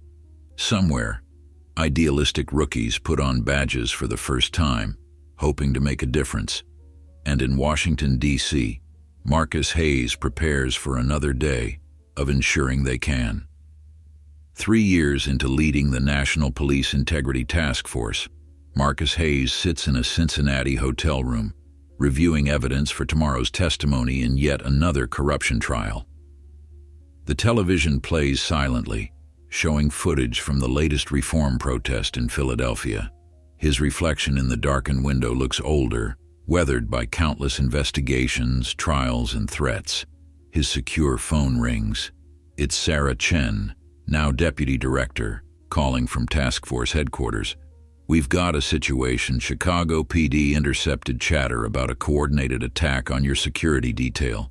They're taking it seriously. Marcus rubs his temples, fighting the familiar weight of exhaustion. When? Sometime in the next 48 hours. Morrison wants to cancel your testimony, put you on a plane back to D.C. No. The word comes automatically. We don't run from threats. Double the detail, coordinate with local FBI, but I'm testifying tomorrow. After hanging up, he calls Emma, now 13 and away at a specialized boarding school with enhanced security. She answers on the second ring, her voice carrying that particular tone that means she's already heard something. Dad, Agent Rodriguez called the headmaster. Are you okay? I'm fine, sweetheart. Just some people trying to intimidate us again. Again. The word carries years of weight, years of safe houses, security details, interrupted childhoods. Maybe you should come home. After tomorrow's testimony, I promise. That's what you said last time, and the time before. The hurt in her voice cuts deeper than any threat could. She's right. The work has consumed him. Investigation after investigation, trial after trial. Fighting corruption has become his identity, but at what cost? I know, baby, I'm sorry. After Cincinnati, I'm taking a week off. Just you and me. Maybe we'll go to that cabin in Vermont you liked. Really? Hope creeps into her voice, fragile as glass. Really? I promise. But promises have become currency devalued by repetition. After they hang up, Marcus stares at his reflection, wondering when the man who just wanted to buy groceries for his daughter became this. A symbol, a target, a father more absent than present. The next morning brings heightened security. 6 agents instead of 2, multiple vehicles, constant communication with local law enforcement. The courthouse is swept twice before Marcus enters. In the hallway, victims' families gather, many wearing buttons with photos of loved ones brutalized by the officers on trial. This case involves a Cincinnati unit that operated like a criminal enterprise for over a decade, stealing drugs from evidence lockers, shaking down dealers, selling confiscated weapons. The pattern is sickeningly familiar now, repeated in city after city. As Marcus takes the stand, he catches sight of someone in the gallery. Officer Peters, now Detective Peters, having earned promotion through his reform work. Their eyes meet briefly, a reminder that change is possible even if it comes slowly. The testimony proceeds smoothly. Marcus outlines the task force's findings, the connections between Cincinnati's corruption and similar patterns nationwide. The defense attorney attempts the usual tactics, questioning Marcus's motives, suggesting bias, implying vendetta. But 3 years of this has made Marcus bulletproof on the stand. During a recess, a young officer approaches him in the secure witness room. She's nervous, fidgeting with her badge. "Agent Hayes, I'm Officer Maria Gutierrez. I have information about my unit in Columbus, things I've seen. I didn't know who to trust." Another conscience awakened, another domino ready to fall. Marcus gives her his card, connects her with his team. The network of reform grows one brave officer at a time. The afternoon session brings cross-examination from the defense. "Agent Hayes, isn't it true that your task force has investigated over 40 departments in 3 years? Doesn't that suggest you're seeing corruption where none exists?" Marcus meets the attorney's gaze steadily. "It suggests the problem is more widespread than anyone wanted to admit. We go where the evidence leads." "And it always leads to findings of corruption?" "No. We've cleared 12 departments after thorough investigation. We've also helped 28 departments implement voluntary reforms to prevent future problems. This isn't about finding guilt. It's about ensuring integrity." After testimony concludes, Marcus's security detail forms a protective diamond around him for the exit. The threats feel more tangible today, electricity in the air like before a storm. But they make it to the secured vehicles, without incident. Back at the hotel, Marcus finally allows himself to relax slightly. He calls Emma as promised, hearing about her orchestra practice, her advanced placement history project on civil rights movements. She's writing about him, about modern heroes fighting systemic injustice. "I interviewed Detective Peters for it," she tells him excitedly. "He said you saved his career, gave him a chance to be the cop he always wanted to be." Pride swells in his chest, but also guilt. How many bedtime stories has he missed while saving other people's careers? How many school concerts sacrificed for court appearances? That evening, Sarah video calls with updates. Baltimore's reform program is being cited as a national model. Detroit's police chief, appointed after their investigation, reports a 40% drop in excessive force complaints. The Chicago PD's community relations have improved dramatically under new leadership. "We're making a difference," Sarah says. "Real, measurable change." At what cost? The question slips out before Marcus can stop it. Sarah's expression softens. "I know it's been hard. On you, on Emma. But think about all the kids who won't grow up fearing police because of what we've done. It's the argument that always wins. The greater good. The long-term impact. But tonight it feels hollow against the memory of disappointment in Emma's voice. The attack comes at 3 a.m., not with the dramatic assault everyone expected, but with precision and cunning. The hotel's fire alarm blares, sending guests stumbling into hallways. In the chaos, 2 men in maintenance uniforms approach Marcus's room, but his security detail is ready. The maintenance workers are intercepted, weapons found, arrests made quickly and quietly. Marcus never even leaves his room, watching the whole thing unfold through security cameras on an agent's tablet. By morning, the would-be assassins are in federal custody. Investigation reveals they're former officers from multiple departments the task force has investigated, united by grievance and a shared enemy. The network of corruption fights back with its own networking. The close call makes national news. Suddenly, Marcus isn't just a reformer, he's a hero who survived assassination. The narrative shifts again. Public support for the task force surges. Congress increases funding. More officers come forward with information. But Marcus feels no triumph. He's tired, not just physically, but soul-deep exhausted from living as both target and weapon in a war against corruption. When Emma calls, frightened by the news reports, something finally breaks. "I'm coming to get you," he tells her. "Today, we're taking that vacation now." Morrison protests, cites ongoing cases, crucial testimonies scheduled, but Marcus holds firm for the first time in months. The work will continue. It has to. But right now, I need to be a father more than I need to be a symbol. The cabin in Vermont is everything they remembered, isolated, peaceful, surrounded by woods turning golden with autumn. No security details visible, though Marcus knows they're there. For a week, he's just dad again, helping Emma with homework, teaching her to fish in the lake, playing board games by the fireplace. On their third night, sitting on the porch watching stars, Emma asks the question he's been dreading. "Do you ever regret it, that night in the alley?" Marcus considers carefully. "I regret that you've had to live with the consequences. The fear, the security, the upheaval, but the work itself. No. Someone had to stand up." "It changed everything," she observes. "Not just for us, for the whole country." Change always has a price.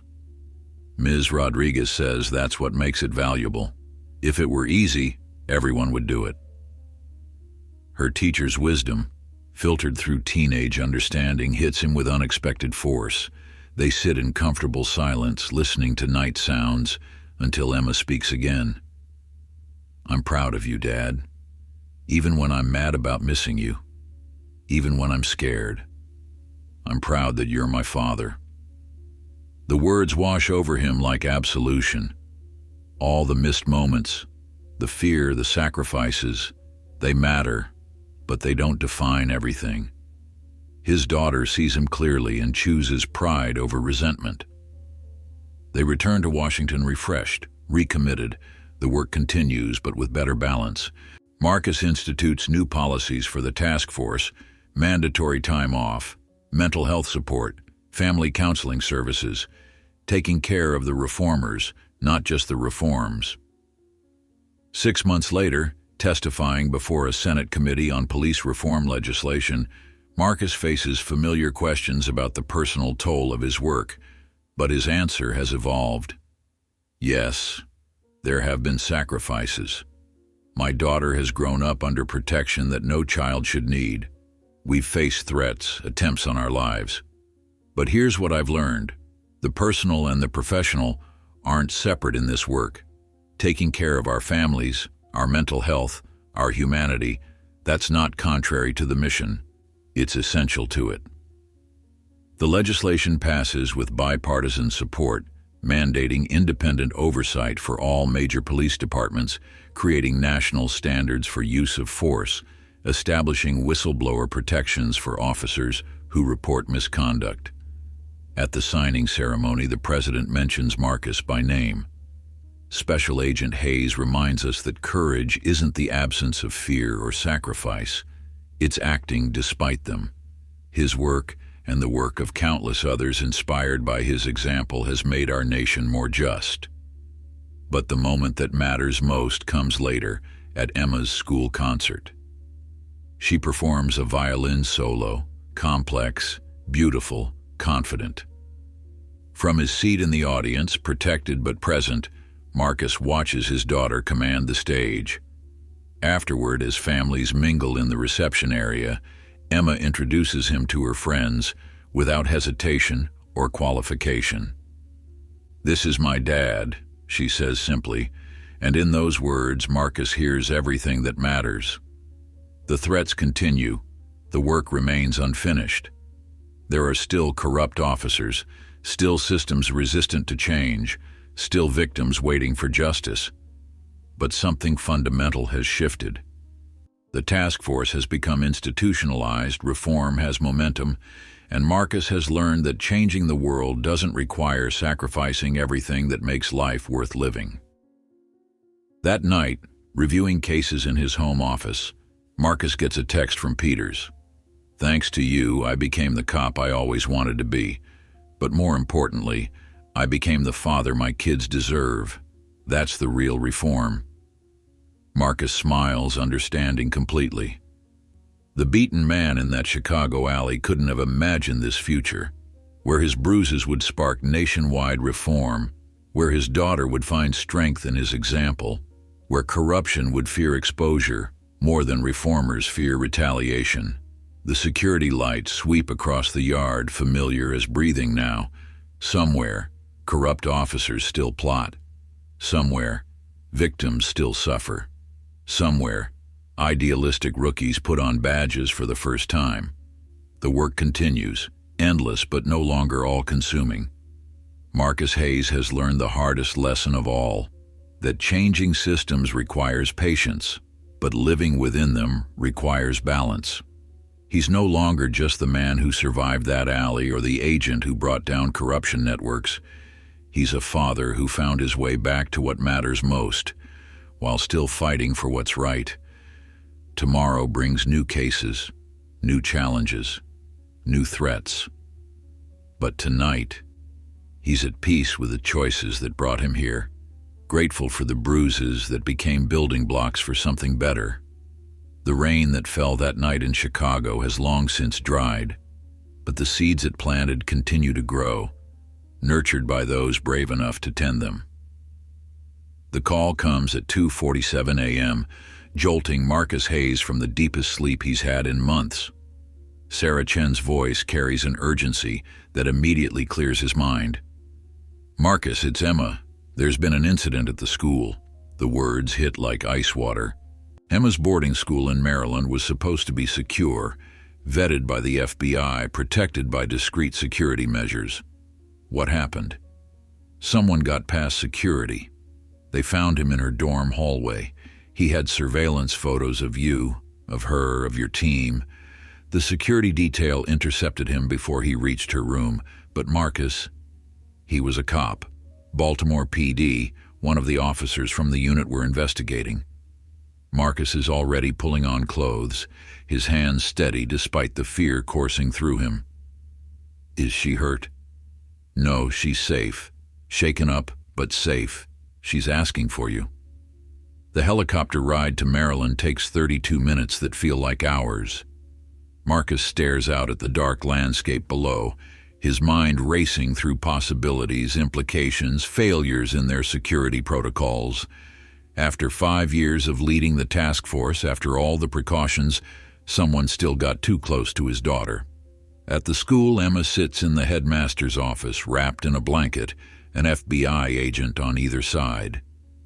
When she sees Marcus, she runs into his arms, and for a moment she's not the composed teenager she's become, but the little girl who used to crawl into his bed after nightmares.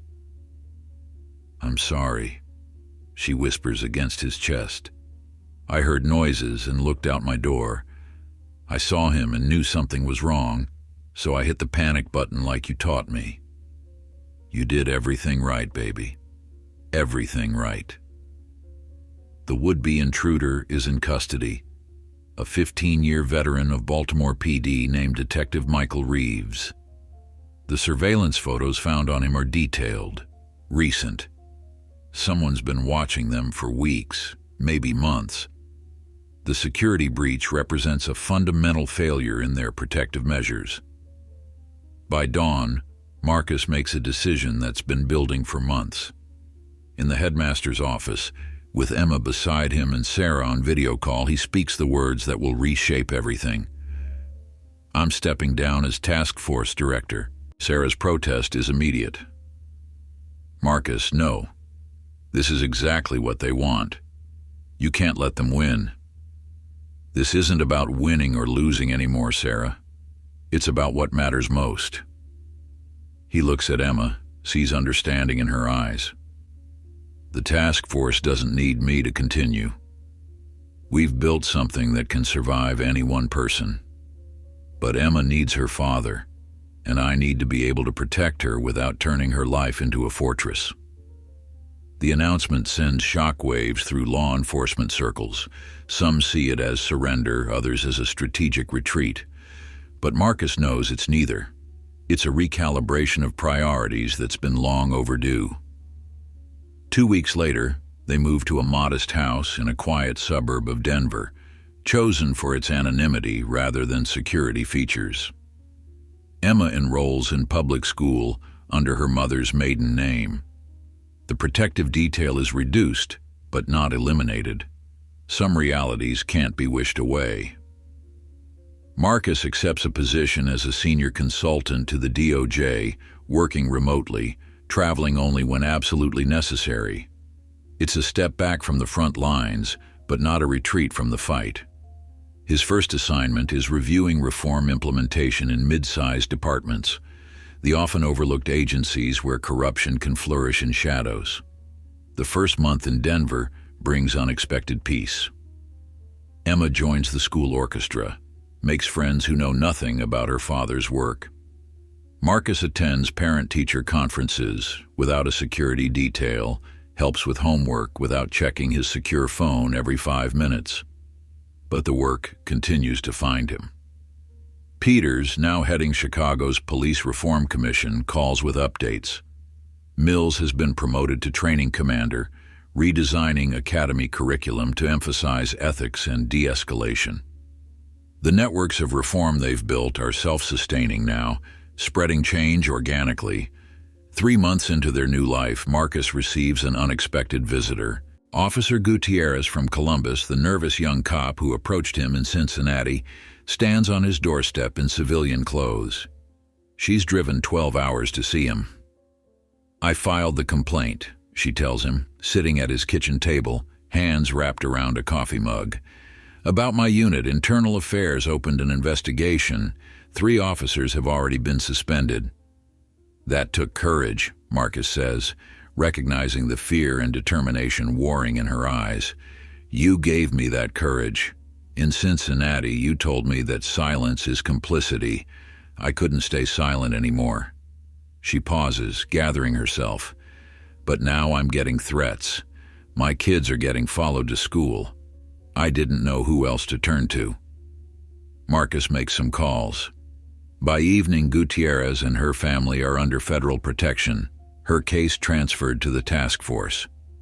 It's a reminder that stepping back doesn't mean stepping away. The work follows you, but now he can engage on his own terms. Emma, doing homework at the dining table, watches these interactions with interest. Later, as they prepare dinner together, she asks, "Do you miss it, being in charge of everything?" Marcus considers while chopping vegetables. "I miss the immediacy of it, being able to act directly when something needed doing. But I don't miss what it cost us." "It's different now," she observes. "You're still helping people, but you're also here, actually here. That's the idea, baby." 6 months pass. The task force, now led by Sarah Chen, continues its work. They secure major convictions in St. Louis, expose a trafficking ring involving Border Patrol agents, help New Orleans implement sweeping reforms. Marcus consults on each case, his experience invaluable even from a distance. At Emma's spring concert, she performs a solo she composed herself, a complex piece that weaves together themes of struggle and hope. In the program notes, she's written, "Dedicated to my father who taught me that courage isn't the absence of fear but action in spite of it." After the concert, as families mingle, Marcus overhears 2 mothers talking. "That's Emma's father," one whispers. "I heard he used to be someone important in law enforcement." "Used to be," the other responds. "He still is. He's just important in different ways now." The observation strikes Marcus deeply. Identity isn't tied to position or title, but to impact and purpose. His work continues, evolved but undiminished. That summer, Detective Reeves, the Baltimore cop who infiltrated Emma's school, agrees to cooperate with federal investigators. His testimony reveals a network of officers across multiple departments coordinating to undermine reform efforts, sharing intelligence on task force operations, planning retaliation against witnesses. The revelation triggers the largest internal investigation in law enforcement history. Over 200 officers across 15 states are implicated. Marcus works closely with the task force, analyzing patterns, identifying connections, but always from Denver, always with boundaries intact. Emma, now 15, watches the news coverage with mature understanding. They're calling it the biggest corruption scandal in police history, she tells Marcus over breakfast. They're saying it proves how necessary your work was. Our work, he corrects.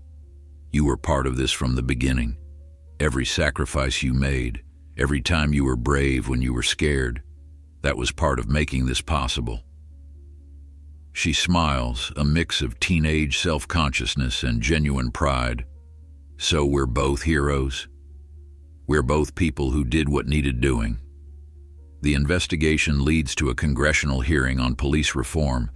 Marcus testifies via video link, Emma watching from their living room. He speaks about institutional change, about the courage of officers who break the blue wall of silence, about the importance of protecting those who expose corruption. The system can police itself, he tells the committee, but only if we protect and empower those within it who choose integrity over loyalty to corruption. Every Officer Gutierrez, every Detective Peters, every Officer Mills, they're the real heroes of reform. After his testimony, calls flood in, job offers, interview requests, speaking invitations. But Marcus is selective now, choosing engagements that align with their new life balance. He accepts a position teaching ethics at the FBI Academy 1 week per month, sharing hard-won lessons with the next generation of agents. On the first anniversary of leaving the task force, Marcus receives a package from Chicago. Inside are letters from families whose cases were reopened after the raid on the 15th Precinct's Delete Suite. Thank you notes from officers who found the courage to report misconduct. Photos of community policing initiatives thriving under new leadership. At the bottom is a note from Sullivan, now 3 years into his sentence. I hated you for a long time, but prison gives you time to think. I became a cop to help people and lost my way. You reminded me what the badge is supposed to mean. I'm sorry for what I did to you, to all of them. Thank you for stopping me. Marcus reads it twice, then shows it to Emma. She studies the words carefully. Do you forgive him? I'm working on it. Forgiveness isn't about excusing what happened. It's about not letting it control you anymore. Like how we don't let the threats control us anymore. Exactly like that. That evening, they attend a community concert in the park. Emma performs with her school orchestra while Marcus sits in the audience, present, unguarded, just another parent recording on his phone. It's a simple moment that would have been impossible a year ago. As the music fills the summer air, Marcus reflects on the journey from that rainy Chicago alley to this peaceful Denver evening. The bruises have long faded, but their impact continues rippling outward. The national task force he built investigates corruption in 23 active cases. Reform programs he helped design are implemented in over 50 departments. Officers he inspired continue choosing integrity over silence. But the greatest victory sits beside him, tuning her violin between pieces. Emma has grown up surrounded by lessons about justice and courage, but also about balance and priorities. She's learned that fighting for what's right doesn't require sacrificing everything else that matters. After the concert, as they walk home through quiet streets, Emma links her arm through his. Dad, I've been thinking about what I want to study in college. Oh yeah? What's that? Criminal justice and public policy. I want to help continue what you started, but maybe from the policy side. working on laws and systems rather than individual cases. Marcus stops walking, looking at his daughter in the fading light. She's nearly as tall as he is now, carrying herself with quiet confidence. "You know that path isn't easy." "The important paths never are," she replies, echoing words he said countless times. "But someone has to walk them. Maybe it runs in the family." He hugs her tight right there on the sidewalk, overwhelmed by pride and love and the strange symphony of choices that brought them here. The work continues, evolving with each generation, each brave soul who chooses integrity over convenience. That night, Marcus sits on their back porch, no security lights sweeping the yard, no protective detail in the shadows. His phone buzzes with updates from the task force, requests for consultation, messages from officers seeking guidance. The work never truly ends, but now it has proportion, balance, sustainability. He's learned that changing systems requires more than just courage and sacrifice. It requires wisdom about what to hold tight and what to let go. The beaten man in that Chicago alley couldn't have imagined this future, where his wounds would heal into purpose, where his daughter would choose to continue his fight in her own way, where justice would become a family legacy rather than a personal crusade. Tomorrow brings new challenges, new cases, new opportunities to guide without controlling, to influence without sacrificing everything else that matters. The rain that fell that night in Chicago has long since dried, but its echoes continue, transformed from trauma into teaching, from violence into vision, from one man's beating into a movement that refuses to stop. 10 years after that rainy night in Chicago, Marcus Hayes stands at a podium in the newly dedicated National Law Enforcement Integrity Center. The building rises like a beacon in downtown Washington, its glass walls reflecting the autumn sun. Behind him sits his daughter Emma, now 22, having just completed her master's degree in criminal justice policy at Georgetown.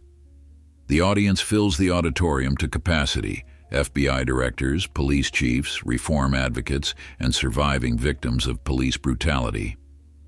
Sarah Chen, still leading the task force they built together, sits in the front row beside Detective Peters, now Deputy Commissioner of the Chicago Police Department. Officer Janet Mills, wearing commander's stars, represents the New York Police Academy, where she's revolutionized training protocols. Marcus adjusts the microphone, the familiar weight of speaking truth to power settling over him like an old friend. 10 years ago, I went out for groceries, milk, bread, eggs for my daughter's breakfast. I never made it home with those groceries, but what happened in that alley changed everything, not just for me, but for law enforcement across this nation. The room holds its breath, many here knowing the story but never having heard it from Marcus himself.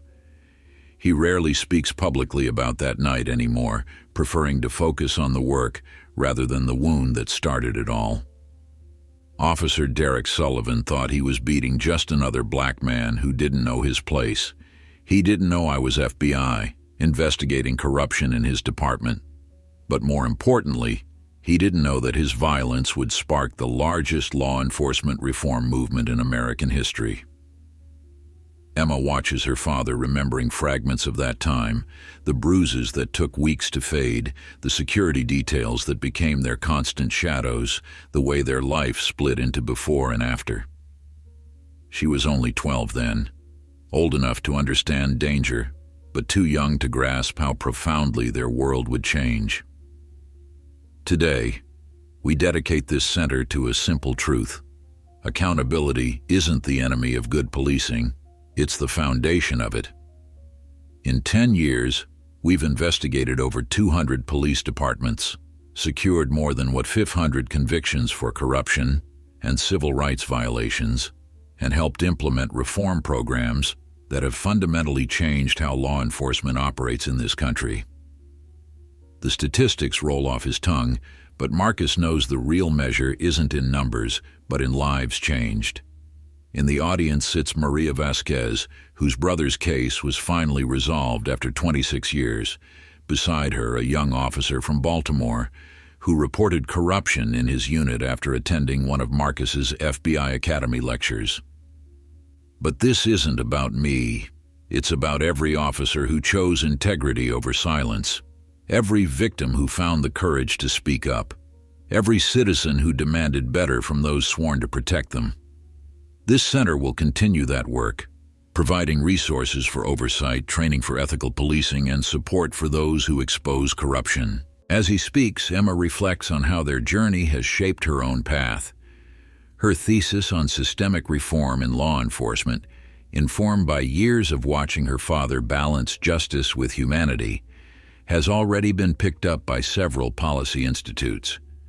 Next month, she starts as a legislative aide to Senator Patricia Williams, formerly the Attorney General who expanded the task force nationwide. Marcus continues, his voice carrying the weight of a decade's experience. Sullivan is out of prison now, having served 8 years.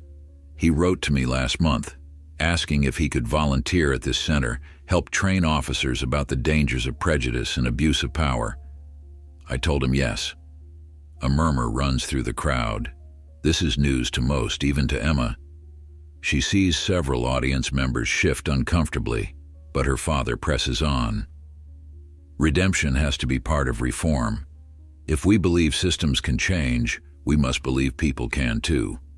Sullivan will never wear a badge again, but his story, his fall, and his attempt at redemption can help prevent other officers from making his mistakes.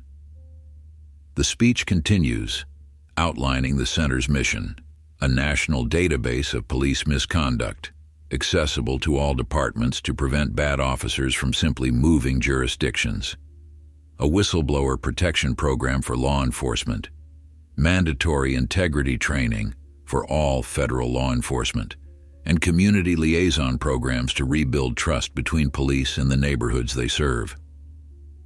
10 years ago, my daughter asked me if I regretted that night in the alley.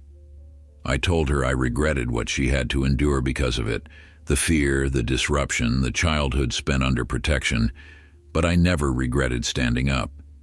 Today, as she prepares to continue this work in her own way, I can say that every sacrifice was worth it.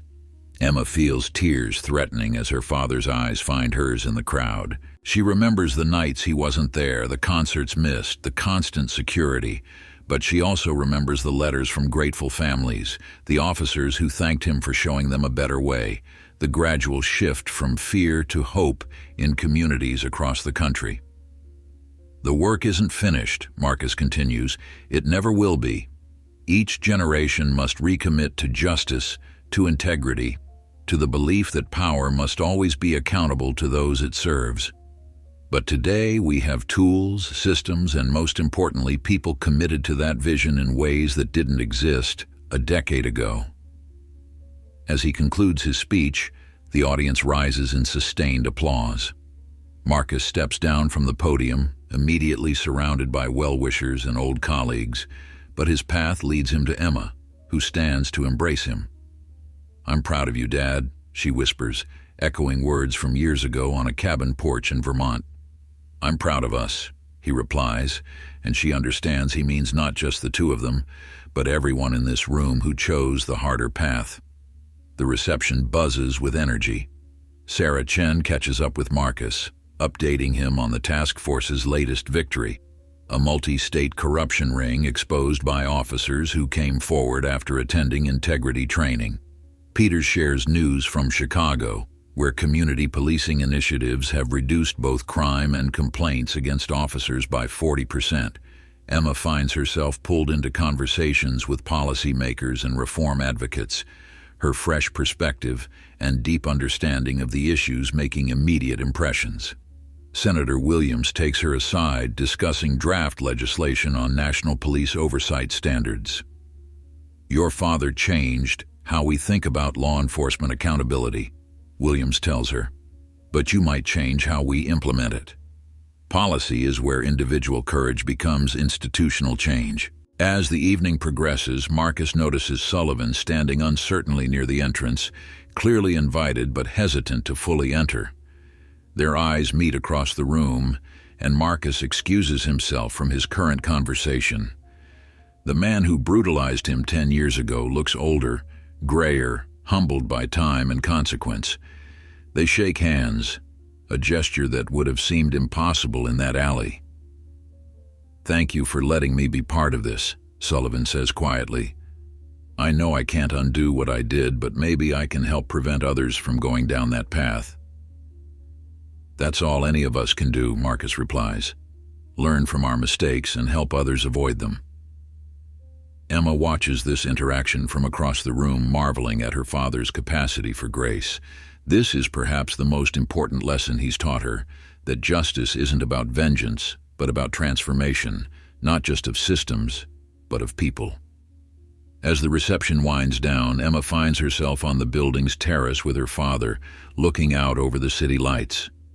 The Washington Monument glows in the distance, a reminder of ideals worth striving for, even when they seem impossibly out of reach.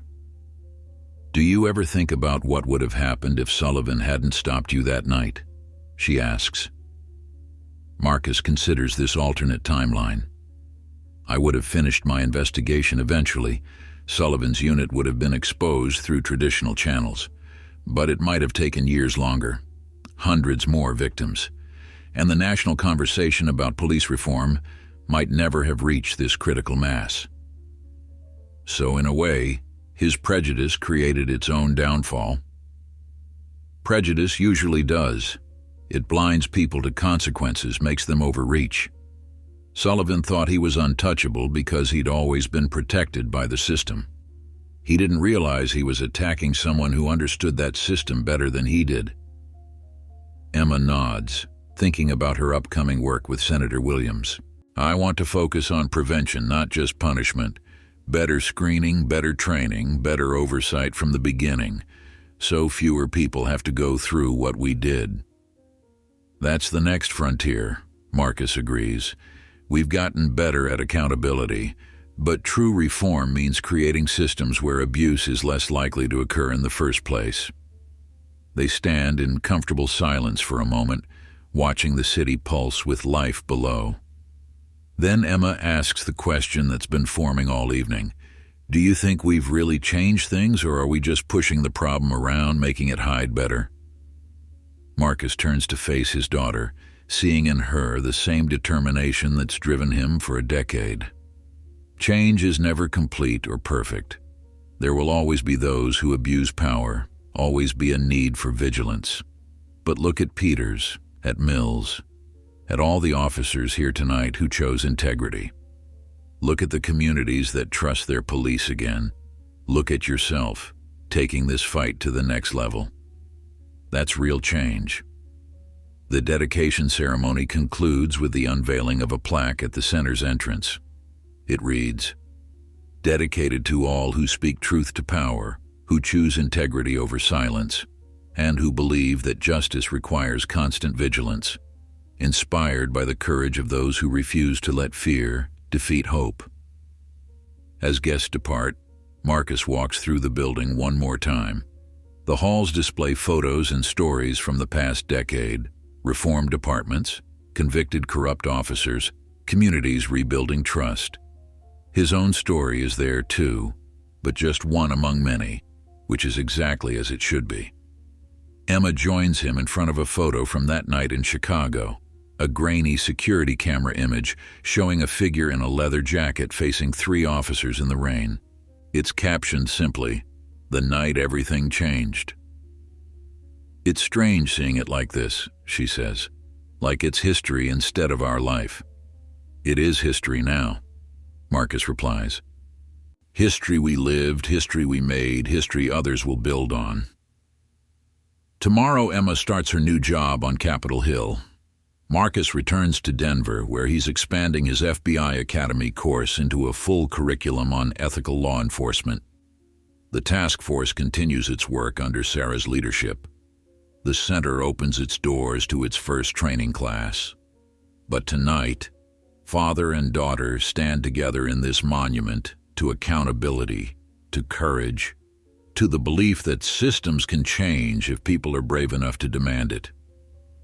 The beaten man from that Chicago alley has become something more, a symbol, yes, but also a teacher, a father, a person who learned that changing the world doesn't require sacrificing everything else that matters. The security lights of the center sweep across the terrace, but unlike those that once guarded their safe houses, these illuminate a place of learning and growth rather than fear and protection.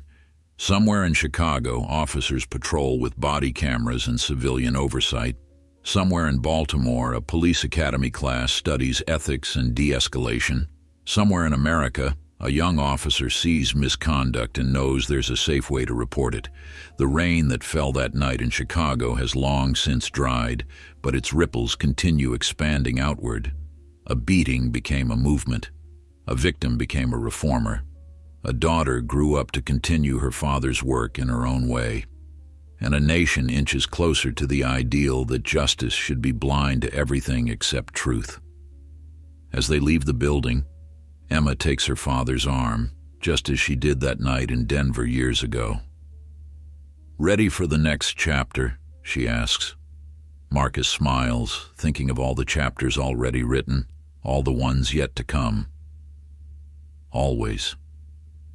They walk into the Washington night, two generations united in purpose, carrying forward a legacy born from violence but transformed into hope. Behind them, the National Law Enforcement Integrity Center stands ready to welcome those brave enough to believe that power can be held accountable, that systems can be reformed, that courage can triumph over corruption. And somewhere in America tonight, a police officer stops a car, checks an ID, and chooses to see a person rather than a prejudice. Somewhere, a citizen files a complaint and trusts it will be investigated fairly. Somewhere, justice takes another small step forward. This is how change happens. One choice, one voice, one act of courage at a time. Marcus Hayes went out for groceries and started a revolution. His daughter now takes that revolution to the halls of power. And the work continues, as it must, as it always will, carried forward by those who refuse to let fear defeat hope.